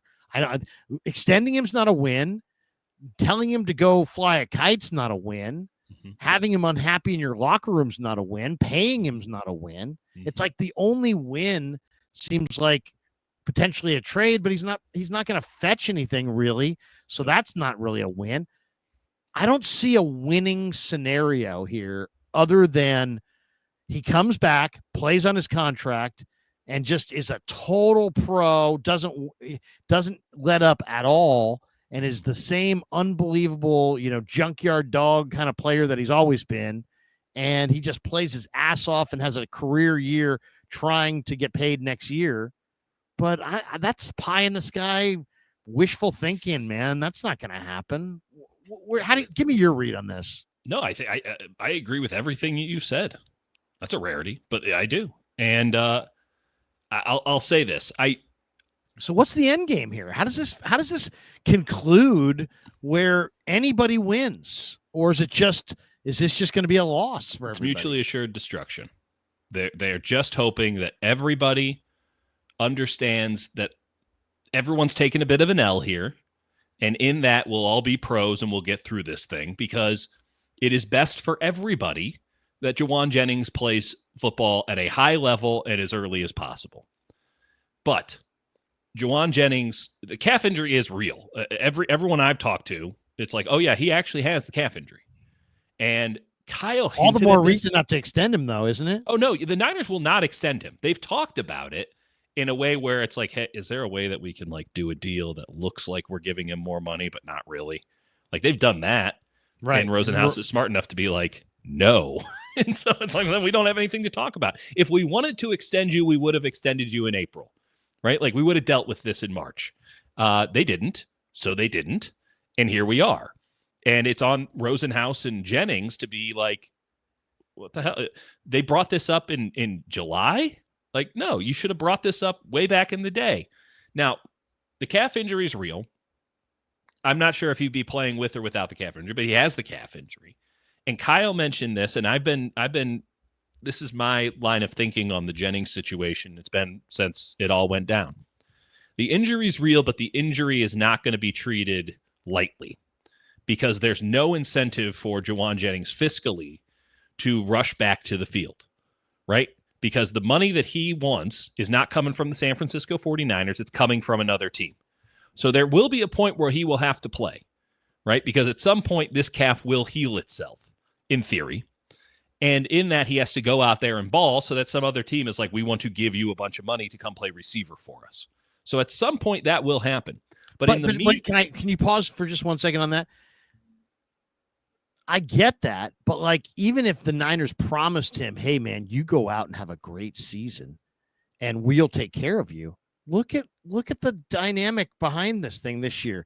You got Kittle, you got CMC, you got all these mouths to feed. You got Pearsall who's coming on. You got too many mouths to feed to really give JJ any kind of contract year. I mean, they needed him yesterday. I mean, they got a bunch of injuries right now, but like, it seems like they got too many options to have JJ really have a statistical year that's going to be good. You know what I mean? It seems like I'll give you that, but the tape doesn't lie, and certainly someone else would look at it and say, hey, that's the kind of guy that we need. That's a real tone setter. He's a winning football player. We need that kind of guy in our room, and let's go give him, $10 million a year to be that guy, or $12 million a year, but let's give him a couple of years and give him some security in term. The Niners don't want to do it because the Niners don't trust his health. And the Niners didn't feel like they needed to for the reasons that you just laid out. But here's the thing. Kyle mentioned, and I've been saying this, Kyle mentioned like, hey, you got to be careful with the calf injuries. Just look at the NBA. And Juwan Jennings is a big NBA fan, as so many of us are. Meaning it could turn into an Achilles. Is that what he's saying? He is petrified of it turning into Achilles. It's the same calf again. You just saw Christian McCaffrey have to deal with this nonsense, and luckily neither of his Achilles ruptured, but he had a calf injury that's like, oh, actually, that's tendonitis in both of his Achilles. And that is a death sentence to a receiver that has never won with speed or explosion. He's won with power and guile and smarts and being tougher than the guy he's going up against. He does not have a step to lose. He cannot afford an Achilles rupture. If he gets an Achilles rupture, his career as a highly paid or even reasonably paid wide receiver is over. He is working as a camp body for the rest of his career, trying to latch on somewhere on league minimums. So he can't risk it. He cannot risk it. Not for the 49ers, not for himself, not for his future. If he wants big money somewhere, that calf has to be 150% in order to get him onto the field, and that ain't happening for Seattle. And it's probably not happening for the Saints. And it's probably not happening for the Cardinals. And it's probably going to work. It's just going to get milked and milked and milked. And then at some point, he'll come back and he'll say, okay, I'm ready to go. Let's do this thing. And he'll do whatever he can do because he's a winning football player. And he needs to put something on tape from this year that says, hey, give me some money. Because Drake Greenlaw even had lost money this past year because he wasn't out there. And he still got paid. He wants the same thing. And I just don't see this thing resolving anytime soon. But when it resolves, they'll just have to be pros about it, everybody, top to bottom, and just be like, hey, we'll address this later on in the year. We're in the middle of the season. Hope it works out for all parties involved in that regard. But I don't think he's coming back anytime soon because I don't think he can risk it. Because if that Achilles goes, he's done. It's going to look bad, though. It's going to look bad one way or the other. Because if the Niners get off to a bad start, then all of a sudden they're probably going to look to move him at the deadline. And if the Niners get off to a good start, then it looks like it's like, hey, now you're joining the team after they're off to a good start. They're probably off to a good start because some other receiver is elevated. All right, the annoyance on that, though, and I keep coming back to this, and every conversation that I've had, I haven't gotten a good answer yet, is like, you're right. This isn't bad scenario, and I don't see a good way this gets resolved. Everything you've laid out is spot on. I'm not adding anything to this conversation. What was Rosenhaus doing back when all the 49ers players were getting extensions? Like, how was this not brought up? Because if it was brought up then, and everyone games this out, because if you and I can game it out, I'd like to think that Drew Rosenhaus Sports in the San Francisco 49ers front office can game this thing out. Why didn't this get brought up back in the spring when they could have done something about it? Okay, you don't want to give me an extension? That's fine. Let's look into a trade. Instead, they bring it up in July when it's like, actually, we kind of need this guy. And now you get all this nonsense. Like this should have been resolved a long time ago. The thing about this that's so bizarre, I think, is that when you look at a production for an NFL player, the one thing it doesn't tell you is it doesn't tell you if that production was evenly distributed over 17 games or if he had 4 amazing games and he's the best player in the league and he just didn't play the other, 15 games. Or 14 games or 13 games, I guess. You know what I'm saying? It doesn't tell you like what all you see is the year-long stats and doesn't tell you how you accumulated those stats. So it's like, how great is the player? Like if I was JJ, he's going to try to get paid next March. His best chance to build up an awesome statistical resume was to go show up in camp, get in awesome shape, because of all these other injuries, get the lion's share of the targets in September Totally. and get into the first week in October having stats on SportsCenter like, look, Jawan Jennings is right there with Justin Jefferson and Jamar Chase Right. statistically going into October. Right. And then let him peter out as the other guys, Ayuk comes back and they start going to other guys. And then you have a pretty good statistical year, but you get paid a ton based on this awesome month that you had in September where they fed you the ball constantly because you were the only healthy available guy. And instead of understanding that, it's like Rosenhaus is like, no, I'm gonna sit my guy out. And then it's like, well, if he doesn't have a hot September, or if he gets a soft tissue injury, which seems seemingly almost likely at this point, you're derailing your production and costing your client millions and millions of dollars. It seems like to get production in the NFL, you have to produce, but the ball has to come to you. And on a lot of these teams, there's other weapons, and the Niners are one of those teams. And finally, last year when they needed him, he was there and he produced, but he needed to do that again this year for his contract next year. And instead, he's sitting out camp, and the odds of him getting hurt, or maybe even not, I think he's also kind of the wrong guy to not pay, because you've got a guy who's got such a strong presence in the room.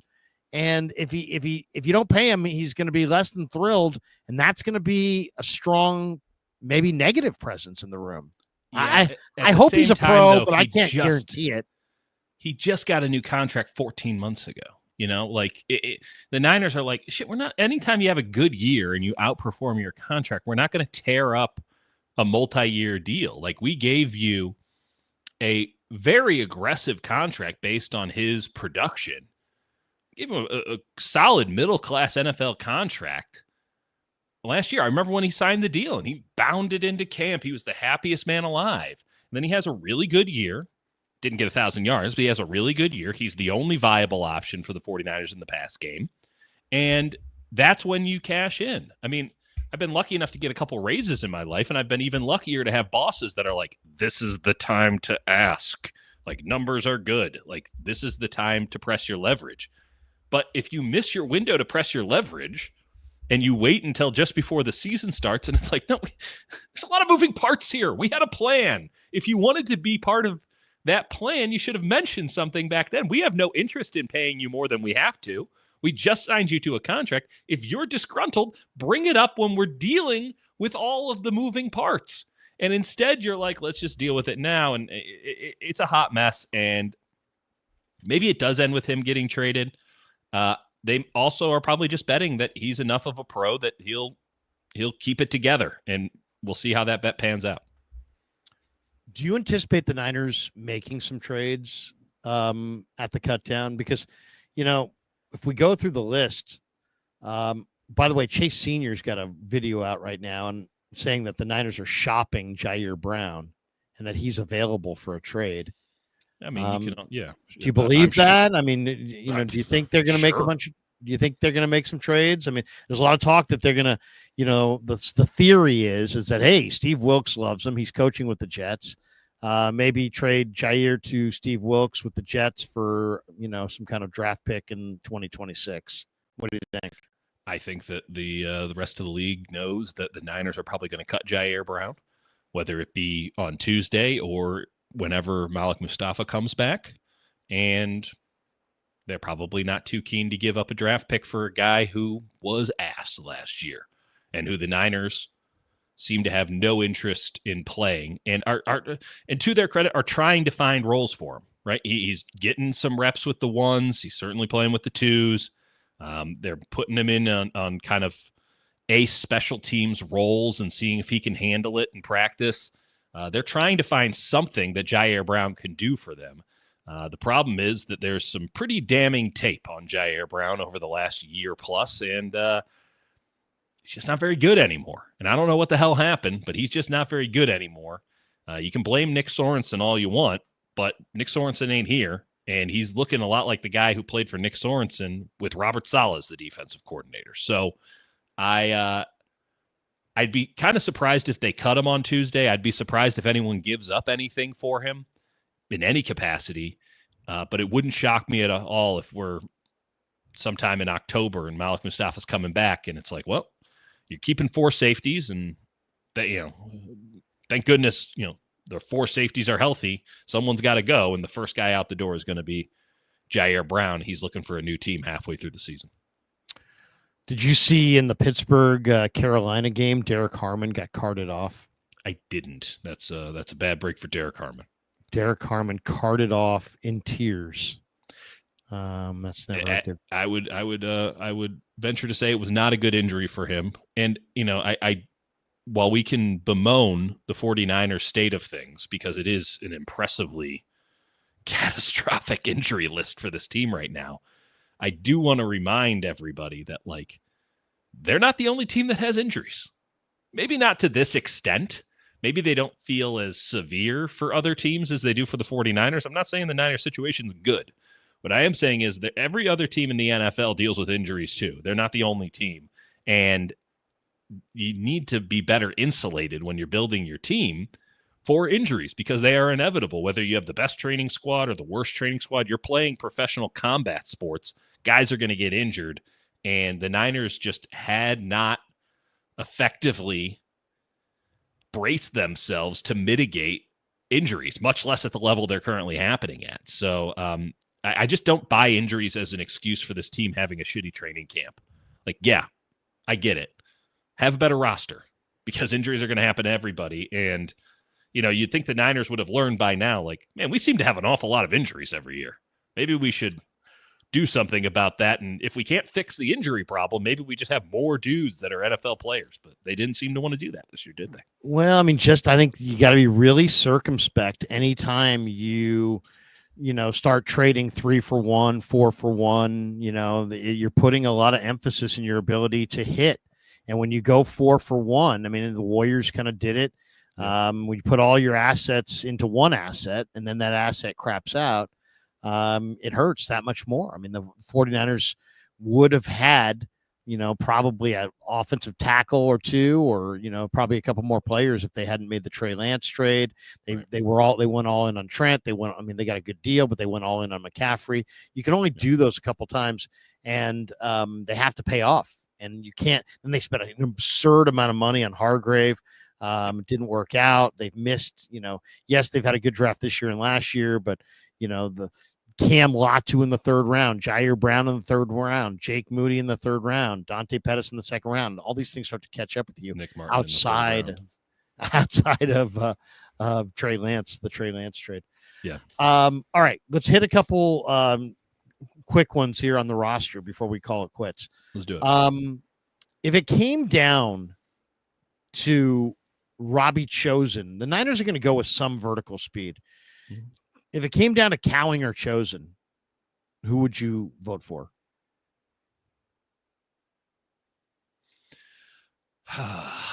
That's a really good question, Larry. One guy's old speed, the other guy's young speed. But one guy plays football, the other guy is a Chosen's out there running around. Cowing is always hurt and tiny.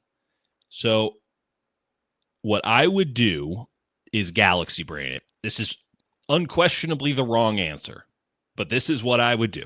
I would get cute. And I've never advocated the Niners to do this, but I would advocate in this one. Robbie Chosen was signed off the street on August 3rd. Robbie Chosen did sign with a couple other teams, but the Niners had him. He was around for the Niners to just take. I feel very confident that you could store Robbie Chosen at the Marriott down the street, and that you could keep Jacob Cowing on your roster and then get Robbie Chosen on your practice squad and give him the elevation. I would try to do both, because I trust neither enough to make the choice on one or the other. If push comes to shove, I suppose you have to go with Chosen, because the one that I'm really not willing to give up, I guess, is Robbie Chosen, and that is a dire circumstance for the San Francisco 49ers. I think I'd go with Chosen, but I would be looking for other guys. No question. How about this one? I don't think the Niners have a 3rd tackle. I think Burford's a guard. I think Pleasance is a slow guard. I think Prince is an out-of-shape tackle, but I probably would lean with Pleasance, but I don't have any conviction in it. but I wouldn't keep two. I'd keep one. Who do you like the most tackle wise between Burford, Pleasance, and Prince? I'd absolutely go with Burford. Because Burford's issues at tackle are speed rushers, right? He doesn't get set fast enough. It's that first and second step. He just has real trouble with it. It's a guy who's never had good focus. Part of the issue, easily tricked. But those are things that feel like they could theoretically, and I don't know if it ever will, but theoretically be fixed. I think his movement ability, especially in a screen or short passing game, hasn't been on full display, but I've seen it enough in camp. It is really fun to watch. I think that he can be that kind of guy for them. He has underrated foot speed, and you get him out in the open field as a lead blocker, and he is running dudes over and into the next county. Is that enough to justify keeping him as your swing tackle? Probably. I mean, we're having the conversation, so clearly not. But I would be more willing to see that through than keep going on with Prince, who's just not good. He's just objectively not good, and he has no upside. Or Pleasance, who he got both of us, Lair. I mean, we can just admit it now. It was OTAs. They're not really playing football. He looked really slick on his feet. Same thing with Cowing. You know, you have this 7-on-7 bullshit, and you're like, wow, that guy moves great. He must be a really good football player. And then they start playing football, and you're like, oh, that guy moves great, but he's getting killed on every rep because this is a physical game played by men who are trying to kill each other. And suddenly, it doesn't matter how fast your feet are because they're not willing to exert any force on the field. I don't think any of these options are particularly good, but I'm willing to keep riding the Burford wave. I think he can be a solid tackle. I still believe in him. I don't believe in any of these guys. This is where I'm looking outside. You should have signed Humphreys. They didn't. Burford's too slow. The other guy, Pleasance, is too slow, and Prince is a waist bender. He's not much of an athlete. I don't like these guys. I would go for a third guy. I'd go look for somewhere else. And if I got to pay something, I would pay something. I would even probably start looking. Well, I'd start looking for, who's a tackle, who's a free agent, because maybe you could get a head start on trying to sign somebody. Okay. Out of their interior, Moore's not going to start for the Chiefs. Maybe you can go get him. Out of the interior guys, you got 5 guys. You can only keep 2. 5 guys, you can keep 2.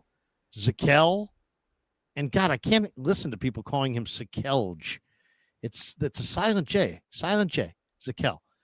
Zakelj, Hennessy, Colby, Nugent, Moss. You can have 2. The correct answers here are Colby and Moss, but I do want to get in a shout for the Nugent. I like Nugent, and Hennessy's probably the most accomplished of these guys. He's awful. I know that I'm supposed to have some decorum here and that we're not supposed to be this, harsh because they're all trying their best. He is awful. It's pro football. It's pro football. He is awful. I have a visceral dislike of Matt Hennessy. I feel duped. I like, people were saying that this guy was good, and there's some Atlanta film that might have indicated that he was good. He is not good. He's bad in practice. He's worse in games. He is awful. Now, I will say this. The Nuge is not a very good center either, and it makes no goddamn sense that he's holding up at guard. But every snap I watch from the Nuge at guard, I'm like, is this working? This feels like it's working. I feel like the Nuge is maybe their best guard right now. I'm going Colby and Nugent. Yeah. I'm going Colby and Nugent. Moss Nugent had a great something. PFF grade against the Raiders. He's getting better. They're trying to make Zakelj more valuable by playing Zakelj as the third string center, but it's forcing Nugent to then on the fly kind of play out of position at guard because he's probably better at center. And Nugent's grading out well. So I'm going to say I'll keep Colby and Nugent, and I would try to get Moss to the practice squad. And then I'm sorry, I'd probably have to say goodbye to Hennessy and Zakelj. Yeah, I mean, I have no problem getting rid of Zakelj. I have no problem getting rid of Hennessy. Colby has given enough to where it's like you can't cut him. He's your starting right guard in week 1. You can't cut him. My issue with Moss is that he's a really good run blocker, legitimately, like a really good run blocker. Strong. You can just go across his face with ease. I mean, it is it is the honor system in pass blocking. It is laughable how easy it is to go across his face. I'm watching Alfred Collins, who has never disengaged from a block in his life, just go right across his face. It couldn't have been easier for him. And he was able to just throw him away. I'm not sure how that gets much better, right? There's an undrafted free agent in all of us, and this is why he was an undrafted free agent. You're probably right. The Nuge thing, I'm just wondering if the other shoe's going to drop when it comes to playing guard. But you watch him at guard, and you're like, this guy's good at guard. Now, every center snap I've seen from him, like, actually, he's not that good, and I might have overhyped him a little bit. But he legitimately is good at guard. I think Moss probably has more potential because if you can solve that pass pro issue where people are just coming across his face with ease because he's punching too fast because he's got short arms, if you can figure out how to get that to be more manageable, it'll never be fully fixed, but more manageable, you have a really good player there. You have a starting caliber NFL interior lineman there, but it's a big question. Nugent is quick. I like the quickness of Nugent. Quickness is one of the most underrated traits of an offensive lineman. They're big guys. They're all pretty big guys, but it's like the quickness. Who's quick? Who gets their hands on the other first? I like what I've seen from Nugent. Okay, how about tight end? Do you want to go with 2? Do you want to go with 3? Do you want to go with 4? You have 4 on the roster. Do you want to go with these 4? Do you want to go with 3 of these guys and a 4th from somewhere else? What do you want to do at tight end? I want to go with 2 and cut Willis and Tongas because I don't think they're as good as players at other positions. I don't think they're going to get claimed off waivers. I'm not afraid if one of them does. I could always go get Dwelly and put him on the practice squad. So I'm going with 2. I'm going with Kittle and Farrell, and I'll let my other guys back up at tight end, and I'll put these guys in the practice squad and play it week to week. I would go with 3, and I'd keep Tonjes because I think Tonjes looked like really capable as a fullback, and that's a position that is integral to the 49ers offense, as Kyle Shanahan sees it. I mean, they had a funny way of showing it this offseason, but it's integral to the offense. And 21 personnel is still this identity of this football team. And when Juice is out, which he is wont to do these days, they just can't run any of their, fundamental stuff anymore because there's no backup for him. I think Tonjes I've liked his snaps at fullback. I don't mind him in the backfield. And if you're going to try to do more 12 personnel, maybe it turns into 21 personnel. And you get a little bit of, you have a little bit more funk to your offense because you can put Tonjes back there and he's a pretty good lead blocker. He can get out on the edge and he's not a bad pass catcher. I've liked what I've seen from him. I don't think that he's some sort of game changer by any stretch. I don't think he's taking Farrell's job, which, he's not exactly all that impressive in person. I haven't seen anything from Willis that justifies keeping him around. He's not a good enough pass catcher and he doesn't do anything else well. So it's like, what is it you do here? He's just too underpowered. Yeah, he's not a big target. He's not a particularly fast target. There's just so many. You might be able to practice squad Tonjes and then call him up for when you need him. And halfway through the season, he ends up on the 53. Like you could probably get cute with that there. Like I like Tonjes the best of the 3 as well. Yeah. If it came down to Jordan Elliott or Sebastian Valdez. I mean, I'd go with Valdez on the basis of I'm still waiting for Jordan Elliott, who got a nice chunk of change to do anything. Period. It always looks bad when Jordan Elliott is the first defensive tackle in the drills at practice. Totally. I hate that look because he's just never should be anybody's best defensive tackle. No, ever. It's a loud reminder that is, even though the Niners went with a lot of defensive linemen, that they still need more. Because he's their number 1 tackle. I'd go Seabass too. Who's the 5th defensive end? If Bosa, Mikael Williams, Bryce Huff, and Sam Aquinu are 1 through 4, and you get one more, who do you want out of Gross Matos, Beal, Garvin, Gibson, Allen, Bradley King? Who do you want? I mean, this is not an encouraging statement, but I think it's Well, gotta you be could go Gibson. off the. You could also, you could also, you could also, you could also, you Well, could say, hey, I'm I'm gonna go off campus. I'm absolutely looking off campus to see if there's anyone better than Gibson. Because right now, Gibson should get the job based on a very small sample size of like competence. It was like, you look good in that Raiders game. Like, you're like, Yeah. hey, there's something there. And everybody else has not looked good or has not played football. It'll probably be Gross Matos. And you can, it's not as if maybe Gibson put enough on tape that someone else will just pick him up and bring him in. But I'd be scouring, because that's one position, unlike wide receiver, unlike maybe even running back. That's one position where it's like, you can just find a guy. Like, they're not doing anything complicated at defensive end for the San Francisco 49ers. It is, can you get to the quarterback as fast as possible? And if there's somebody out there that another team wants to cut or give you in a trade, I would be all over it right now, because, yeah, the names you just listed off, you're going with a dude that you picked up a week and a half ago over all of them, and he's been fine to above average. And, like, you want to talk about the other shoe dropping, who knows when that's going to happen. So not an ideal circumstance there for a position, which, by the way, like you can joke, like fifth defensive end, like does some stuff on a team. Like, you might not be up every day, but like there's a role for a fifth defensive end in the NFL. Special teams, certainly, but even as a rotational guy, not a good circumstance, Lair. Chase Lucas is going to make the team. I don't know. They might be able to get cute with it. I wouldn't cut him, or I wouldn't keep him around at the expense of Jacob Robinson. We'll see what happens on Saturday. I'd go with Robinson over Lucas. I don't see a reason why you wouldn't be able to practice squad Lucas. It might even be more fiscally lucrative for Lucas to go to the practice squad and get those call-ups and that bonus. So I wouldn't get rid of Robinson for the basis of Lucas, but it is hard to make the argument that Lucas doesn't deserve to make this team, seeing as he's one of like 40 healthy bodies, and he has been good. He has been legitimately good. Certainly in the preseason games and in practice, he's been fine, like not noticeably bad, which really separates him from most at camp.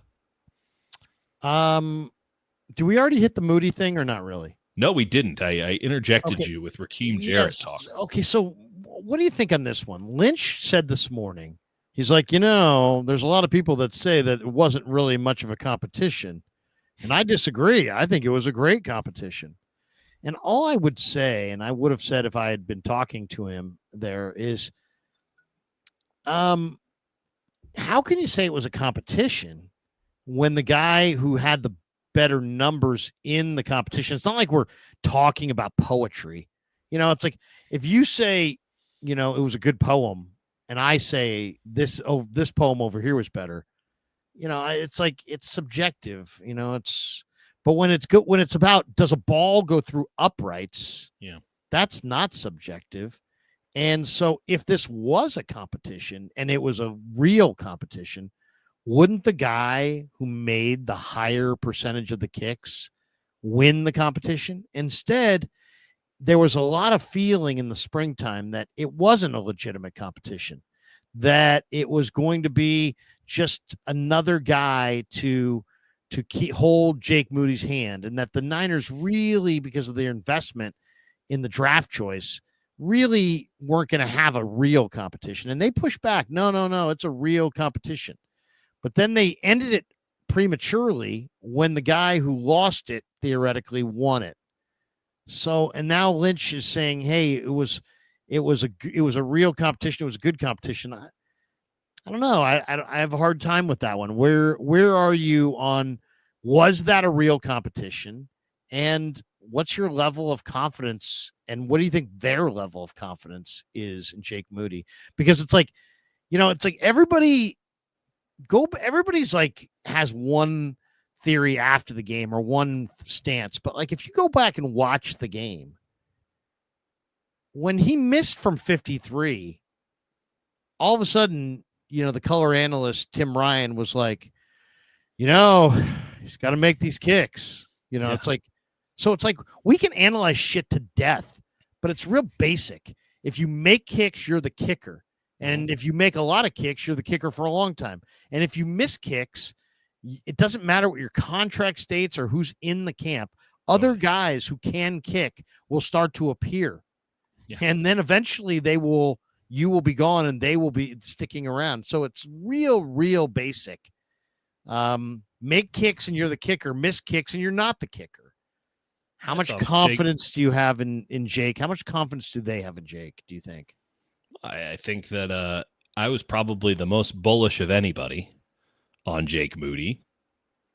And then I saw him miss from 47 and 53 at practice today. And it's like, oh boy, even I'm wavering on the possibilities here. I wasn't around at the beginning of training camp. I couldn't tell you if it was a real competition or not because I wasn't privy to the competition itself. Did it all feel farcical? Absolutely. It never felt like Greg Joseph got a fair shot. Not that he particularly deserves one. But it all felt very orchestrated and manufactured and empty, very plastic. Should you have faith in Jake Moody? No, no. He is the boyfriend that has cheated on you like 5 times now. You can keep taking him back if you want. That's fine. But you shouldn't expect for him to stop cheating on you. And in this case, that means missing field goals. And not just like sort of missing field goals, like not even having a shot when it comes off the foot, missing field goals. And that's what the 53 one or whatever the one he missed was. 53, 53 in Vegas. And then, by the way, like barely snuck in the 27er. Which is really the bigger issue. I mean, to me, it's like we're going to the range and you're hit. And if you hit it down the middle, great. Right. And then the 53-yarder is kind of like you hit the shit out of it, but it's kind of like a power fade and it kind of goes a little bit over to the right. But the 26-yard field goal is literally like taking a swing and hitting the guy in the calf in the stall next to you. Yeah, I listen, Larry. It's whiffing. It shows a level of incompetence. The don't you think the 26-yarder fundamentally wrong if you're not putting that right down the middle because it well, right? Correct. Oh no, yeah. There's something fundamentally wrong or mechanically wrong with the situation, and I'll tell you this: you can't blame the long snapper and you can't blame the holder. Morstead and Weeks are putting it right on the numbers. They are nailing it. And like last year, a legitimate issue I thought with Mitch Wishnowsky placing it down. Like I thought he put a little bit too much tilt on the ball. And I'm the kind of dork who spent enough time around kickers and stuff to know that like that's a big issue. And when you're kind of putting some angle on it, the ball's going to come out funny. But like Morstead lays down a perfect ball every time because he's been doing it for 20 flipping years. He knows how to put down a goddamn long snap. And Weeks, who is a beautiful fire hydrant of a man, is out there just putting it on the money every time. It's not their fault. So it's something going on with Moody's motion. And nobody around the 49ers is going to like fix that on the fly. They don't have a kicking coach on staff. They have a guy who cares about special teams, coordinating special teams now, but they don't have anybody who can like break down his swing and get it where it needs to go like these PGA Tour professionals have with like 4 dudes staring at him looking to make sure every part of their swing is in line. You should have no faith in this guy whatsoever. And the 49ers should have just cut bait, but they're so afraid for some reason of looking dumb down the line. Like we used a 3rd-round draft pick on this guy, and then we're going to cut him, and now he's going to be good somewhere else, and we're going to look like idiots. And it's like, buddy, it's too late. You already look like an idiot for using a 3rd-round pick on him. It's too late. You could be a double idiot, but you're already idiots for continuing on with, again, this farce of keeping Jake Moody as your kicker. And I'll tell you, I mean, it is nauseating listening to these coaches, and the fact that they have to talk about them is nauseating in and of themselves. Like, you should never have to talk about your kicker unless it's like, isn't he great? And then the coach goes, yeah, it's great to have him on our team. But when they're like, how do you feel about Moody? And they have to go on some long diatribical quest to justify his existence on the roster every time you talk about him. The fact that they're talking about him is a problem. And then shit like, oh, he has so much moxie. We're talking about a fucking kicker. Like, I don't care how much moxie he has. Can he make fucking field goals? The answer is no, not at a reliable rate. Otherwise, Greg Joseph wouldn't have been on your roster at the beginning of training camp. Who was the best kicker on the 49ers last year? It was Matthew Wright. It wasn't even this guy. Or maybe Anders. Right. Like, what are we doing here? Like, it is the definition of the sunk cost fallacy. And these guys are bending over backwards to figure out a way to justify having Jake Moody on their roster still so they don't look like assholes. And what they don't realize is they look like assholes by doing it. And it is just embarrassing. It's like teenage logic trying to look cool. It's so Larry, I legitimately look forward to the day when he just misses 4 field goals in a game so we can end this nonsense. And they have to cut him. It's like, at this point, I'd almost prefer a nameless kicker. A nameless kicker that generates no emotion or I don't want thought. to think about this. Yeah, like- I don't. It's like it just feels. Can I trust him? Oh, he says he's changed. Like, what are we doing? it He's a just- bad boyfriend. You can't trust him. Leave his ass. I know. He might find somebody who will be willing to put up with this shit. Maybe not. But listen, I've been in enough relationships in my day to understand that it just sometimes doesn't work out between people. It doesn't sometimes work out. Kickers go from team to team. They just roam the nether regions of the planet waiting for someone to call them. The NFL has a list. They don't want people to know about this, but they just have a list of kickers. And if you need a kicker, you call the NFL and it's like, hey, what's the kicker list looking like? And they email you a PDF and it has all their phone numbers on it. I'm not kidding. This is a real thing. And you just like, yeah, you pull up some tape and you go, oh, I like the way that guy kicks. And then you call him up. And Jake Moody's going on the list soon. And it's just a matter of when the 49ers, again, want to end the charade and just put him on the list. Because there's no world in which Jake Moody now just becomes automatic. There's no world. He missed from 40-something, left, never stood a chance today in practice. And then he comes back and he just bonks one up the upright, overcompensating. And he has so much moxie. I don't need moxie from my kicker. I need him to make field goals. And the fact that this guy reasonably can't do it in no pressure situations. But, oh, man, he showed such gall and such, the team was so happy for him. That's because they thought he was going to miss it. They were certain he was going to miss it. And they're so happy because they were proven wrong once. And every other day we're proven right if you believe that this is a waste of everybody's time. Just bring somebody else in. The 2 best kickers in the NFL are Brandon Aubrey and Bates from the Lions. One of them was selling bricks, and the other dude was playing like second division soccer and sitting on his couch. I don't understand anything about this position. Well, but it's like what are we doing? There's no reason to add. It's like adding pressure to a high pressure situation. Yeah. It's like you don't need to add pressure. There's it's like It's inherent. It's like would it make it safer if they announced the name of the air traffic controller who was guiding your flight to the airport? No, who just put more pressure on that guy, right? It's like it's already a pressure-filled job, and you added more pressure by taking the guy absurdly high. So now it's like this high pressure. Now you have to thing be that you've great invested a ton in. There was I did sales for a while, right? Yeah. And I used to sell like siding, the kind of stuff that you'd put on a building. Yeah. And familiar siding. it was fiber cement siding. No, I'm familiar with it. I've seen it around town. Yeah.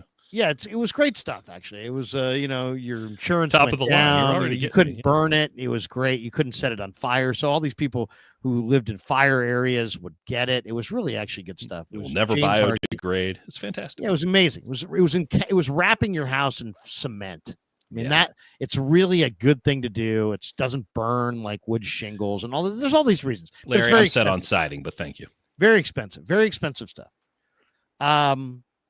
But I used to hate to drive really, really, really far to give an estimate because I would be thinking the whole time of how much money it took me to get out there and how much time.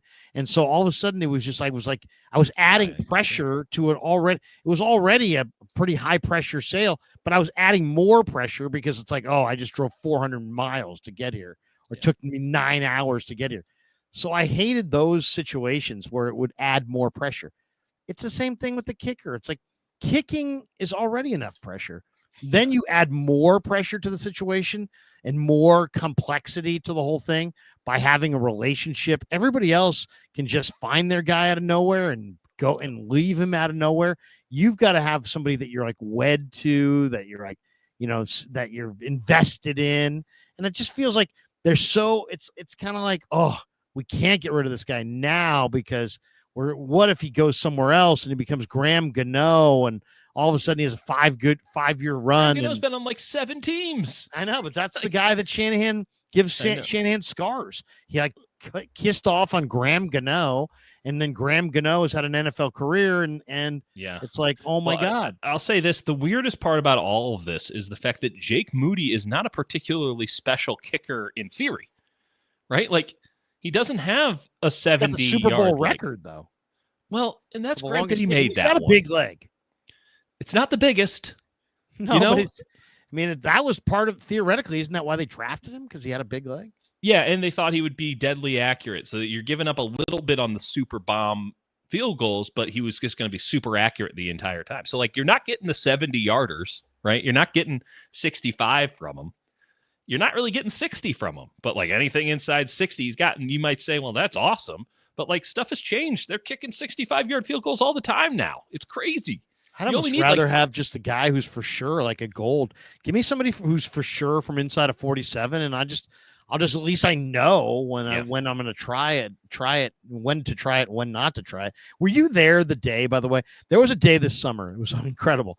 You know how they play, they have a DJ there, and the fans showed up. Yeah, the worst DJ. There was one day where Jake Moody, he had 5 field goals he was trying, and they're playing AC/DC, the money, not Money Talks. Yeah. Money Talks. John Gruden's favorite song. and this guy's nickname is Jake Money Moody. And I mean, ironically now. Yeah, I mean it's hilarious. It is unbecoming legitimately that the 49ers are still just dicking around with this and just bending over backwards to justify this nonsense. And it's like, it would be so much easier having a kicker who equally sucks, who no one expects anything out of. Like, and there's no investment in. Because you guys are just, why are you trying to make this work? He's not even that good. Look, like, it's again the shitty boyfriend. It's like, why are you trying to make this work with this guy? He's not special. He doesn't do anything. He doesn't do anything. At his absolute best, he is not remarkable compared to his peers. So why are you giving him more chances than any of his peers would have possibly gotten? Is it maybe because you're projecting a little bit of insecurity? She's in love with the guy who didn't graduate 8th grade and can't read.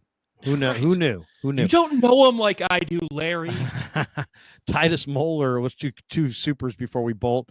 Titus Moeller says, do you think Kyle ever changes as a coach? I admire him for not being impulsive, but I have this fear that he never actually truly adapts.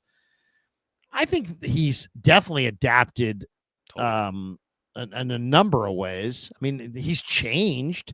I mean, heck, they used to have a hurry up. I mean, I never see them do anything with tempo anymore at all. No. It's like tempo is for losers in his mind. I don't know. I mean, they never slow it down. They never speed it up. I mean, if they do, I'm not noticing it. I'm with you on that. They don't play. They don't do anything at all with tempo, which seems kind of like, well, it's hard to run tempo when the guys who are on the field have no idea what any of these plays are because they just showed up yesterday. So it's true, but if you have a quarterback that's like Brock, who's been in your system that you theoretically can process, you would think that Brock would be able to process faster than teams could adapt. But whatever. I'm with you, I don't think that's a bad take. I'll say this though. I'll take the other one I don't like. I don't like Shanahan's stubbornness with, I always defer to the second half. Oh, yeah. Wait a second. Why do you always defer to the second half? There's no opportunity. So you can get the score in and out of the half. It's like what happens there? What happens there is that your team gets too dependent on this. And then if they don't get it in a big game the way they want it, now they're not adaptable because they're out of this rhythm that you have to be in every single time. So it I don't know. To me, I want a more adaptable team that can win a lot of different ways. And at the end of the day, what are we talking about? We're talking about games where some games there's 12 series and other games there's 7 series. Right. So it's like there's no real guarantee that this deferring to the second half is really ever going to work out in your favor. And it just puts a lot of inordinate pressure on certain drives in the game. And it just, I don't know, it just seems like, I don't know. It seems sound. really it's statistically sound, but I think it is probably overemphasized by Kyle. And then that sort of reverse engineers more importance onto what is, again, the sound way. You can steal a possession by doing that. I'll then also add on to this, like, if you don't think Kyle Shanahan has changed, look at the amount of wham blocks this team is going to run this year, where that tight end's coming across the line of scrimmage. They switched. Play action. How about play action percentage? Well, they're not going to run an offense that looks anything like the one that they ran with Jimmy Garoppolo. Nothing. They're going to be in shotgun the entire time. Or Trey Lance. Who knows what the hell that thing was. But, like, they're going to be in shotgun the full time. They're going to be running a lot of gap stuff up front. It's almost antithetical to the Kyle Shanahan system, which is wide zone, under center, 21 personnel. This year, they're going to be shotgun, gap blocking, 12 personnel. So if this guy doesn't adapt, I'm not sure do we change as people? I'm not a philosopher. I can't really tell you if we fundamentally change as people in nature versus nurture. I'm going to go ahead and say that it's a lot of nature, given that I have 2 small children and it seems as if I can't get them to change no matter what. So maybe none of us change and we're all just floating through with predestination. I'm not a Calvinist or anything. I don't know anything about this stuff. But I will say, if we're talking about Kyle Shanahan changing as a coach, he is running a fundamentally different offense that is stayed ahead of the curve, though not all the way with Sean McVay, it should be noted, because it's basically whatever Sean McVay did last year, Kyle does this year. But he has stayed ahead of the curve compared to so many of his peers that are all copying his stuff and are now 2 and 3 years behind, because, again, he knows that everyone's coming at him one way, so he's going to do the opposite. Maybe they start going back to this bread and butter. But this is a fundamentally different offense. So the idea that he doesn't change as a play caller and as a coordinator, I think is completely unfounded. But do any of us change as people? I'm not the one to tell you. Well, I mean, I think that one thing they ought to do throughout the year is take games throughout the year, and I'm not sure, and don't tell people about it, and just allow Kubiak to call the plays on a number of games this year. Why? Not that Kyle's really good at this, and this is what he's really good at, play calling, play sequencing. But you, like anything else, I mean, teams become predictable when the decision maker is impulsive, and there's an impulsive side to Kyle Shanahan. So I'm sure there are opponents of Kyle Shanahan that feel like they've got him totally figured out, totally planned out, and they feel like they know how he's going to play the game and manage the game. So after a while, I think there is some truth to that. So why not just mix it up a little bit and let Kubiak call some of the plays, so that when you get to, December, that you're, maybe you let him call the first 8 or 9 games, whatever. Who knows? Maybe you let him call every other game, but don't tell anybody who's calling what when, so that throws off these other teams from your scent when it comes to the game planning and the whole game within the game and the tendencies and all that. I'm not sure that you need to do that in particular, but, like, look at a guy like Bobby. Your scent. Well, obviously, and that is something that maybe he can do better, though. Again, he has fundamentally changed his offense. But he does things. I've noticed trends, like when the 49ers fall behind, he wants to get it back quick. He wants the big play. He wants to get it back quick. He doesn't look at Jim Harbaugh and Kyle Shanahan look at 14-point deficits totally different. Jim Harbaugh's like, we're going to grind it out. We're going to play ball control, and we're going to somehow edge these guys in the fourth quarter. Where Kyle Shanahan's like, I want to score 14 right now and get this game back even, so then we can have balance and all comfort and all the things. So they just have fundamentally, and different approaches to managing the game. But I do think, your trends as a play caller also go into your reaction to how, to deficits and adversity. And I think after a while, Shanahan becomes increasingly predictable. I don't know if it's very predictable, but increasingly predictable. I still think he might be I think Kevin O'Connell's the best play caller in the NFL. Kyle Shanahan is still very much in that top 5 if he's not number 2.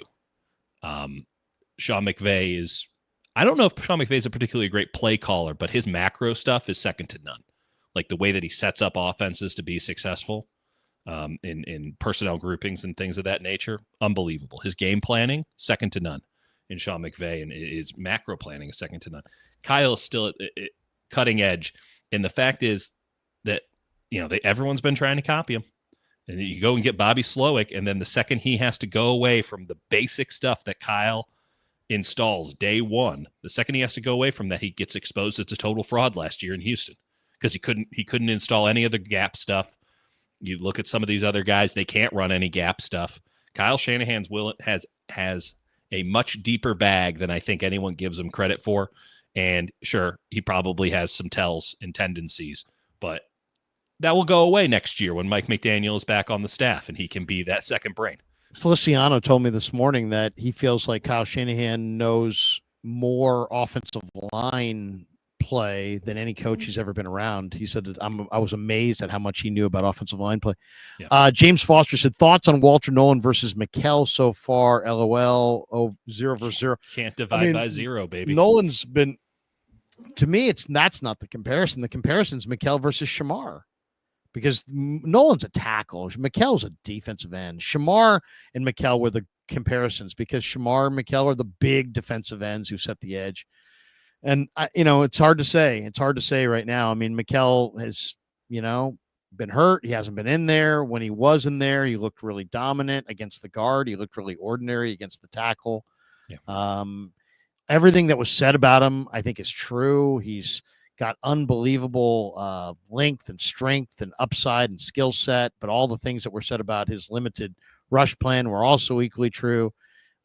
He looks, I talked to Pooney about it, and he's like, this guy presents such a problem for me because especially if there's any room, because it's just like, I can't cover all the room against his athleticism, his length, his strength, his he can do so many things to the guards that really bother them.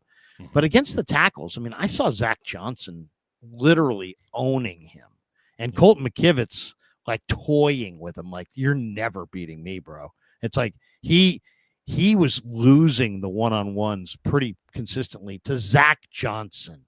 And that to me was like, oh God, I do like how it went. Zach Johnson beat him once to now losing pretty routinely. No, but he lost multiple times in multiple days. But I'm just saying, one time Zach Johnson beat him bad, but McKivitz owned him. That's a $15 million tackle there, Larry. Let's not be. But that's my one concern is that Mikkel looks great as an interior rusher. He doesn't look like anything if he doesn't win initially as an edge guy. Yeah. I hope I'm wrong on that. There's a lot, reps are, practice reps and game reps are different, but we'll see. I'm worried about Mikkel not being really a difference maker. He's the 11th pick in the draft, so he better be freaking good. And Shamar Stewart, everybody rips Shamar, this and that. Shamar didn't do this and Shamar didn't do that. And look at his contract. But the reps that he had this summer were so much better. I don't know that it's real. They're going to look great against that Bengals offensive line. Yeah, but there's Amarius Mims, who's pretty freaking amazing. I don't know. But Shamar definitely had better looking reps as the summer went on than Mikkel. It worries me. I'm a little worried about Mikkel as far as, is he going to play when it's week 11 and he's kind of a little dinged, but he's healthier than some of the other guys? Is he going to get out there? Is he going to play? And is he going to play a full complement of snaps? Does he have an ability to play a lot of snaps? And I got that same question about Collins and West as well, really. All rookies, you got to wonder about how much volume can they handle in snaps. But they need Mikkel to not just play, but to play inside on a number of downs and play effectively inside. And I hope he can do it. I think he's a real mismatch against the guard, but I'm worried about him getting stonewalled and not having much production against the tackle. So we'll see. We'll see. I mean, I don't know. Who knows? We'll see when he gets healthy, but it's a bummer on the hyperextended knee. He had some good reps. He looks really good at times, but they need him. They need him. Yeah, they need him. Have you? I know you haven't seen tons of him because he's been out when you've been there, but do you have a thought on him at all from the summer?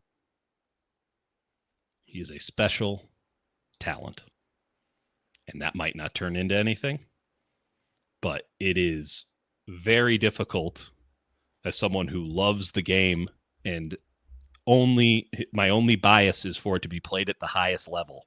It is very difficult for me to not see the potential for elite play, and reality does not line up with that right now, to be fair. But like, when it flashes, it is a brighter light than anything you see, man. So I just hope that comes to pass in reality. I have no idea. Nothing that you're saying is off base. It is far too early to tell on any of these guys. It sucks that we don't have any good data whatsoever. And, as Mike Tomlin said, you missed training camp as a rookie. You're trying to catch up to a speeding train. Like, he is going to have a very hard time filing back in here. And it could, I don't think it's likely, but there's the possibility that he's just trying to play catch up his entire career now because he didn't get there during this training camp, and he's not as special as I think he can be. And I got the bad read on it, but man, I think that a lot of the issues that you're saying when he goes up against tackles are fair. He won most of the time with just explosion and simple moves, and that's not going to play at the NFL level. But he is so young and he is so physically talented that it's just difficult for me to not extrapolate and presume the best for him, which could make me look like a total asshole in about a year and a half, or he could make the 49ers look like absolute geniuses in a year and a half. I don't think it's totally boom or bust because there's a competency level there that's fairly high. As you mentioned, him going on the interior, he can give you something from day one.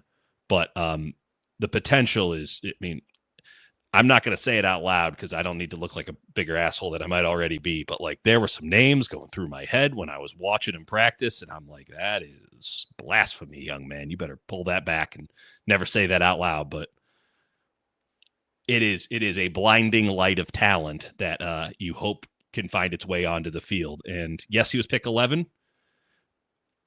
There's a reason he was 11 and not 1. Let me put it that way, because he had the talent to be 1. Another guy who had the talent to be 1, and he probably should have gone 1, looking at the way he's playing this summer, is James Pierce. James Pierce is having a phenomenal impact in Atlanta's camp. I think he's going to got to watch for this year for sure. We'll see. I'm not a big James Pierce guy personally. I'm not either. He's got some real character issues and that kind of thing. He's like 125 pounds. Probably. Yeah, he's light. He's 238 pounds or something like that, but he flies off the edge. He does fly. He can bounce. He's a rusher for sure. And the guy Green in Baltimore's had a good summer too. So another guy with big character issues. Yeah. But these guys maybe that's really the trend. Michael Williams, too much of a goody two shoes, I guess. I know. Seriously. Maybe that's the issue. You were just talking about Charles Haley. Hey, maybe the Niners are looking for nice guys in their rushers, and this is what they got. Either way, we'll see. All right, that's going to do it for us. Thanks to Pig and a Pickle for being the title sponsor of the Krug Show. Thanks to Sharp Corner, Sports Cards and Collectibles. Thanks to Claw-Daddy Arcades. There's links in the description for all of our sponsors. Thanks to all of you guys for supporting the Krug Show. Hit like and subscribe. We've got 1,834 people watching on all platforms. Hit like and subscribe on your way out. It would just help more people find the stream in the algorithm. Dieter, I'll give you the final word before we bolt for the door, but it's always good to stream with you. And I'm looking forward to streaming throughout the regular season, man. But I'll give you the final word. Michael Williams is a blinding light, and I cannot wait to be washing it. Have a great night, everybody. Peace. Yeah, never met a man I've been scared of. Careful, you won't get exactly what you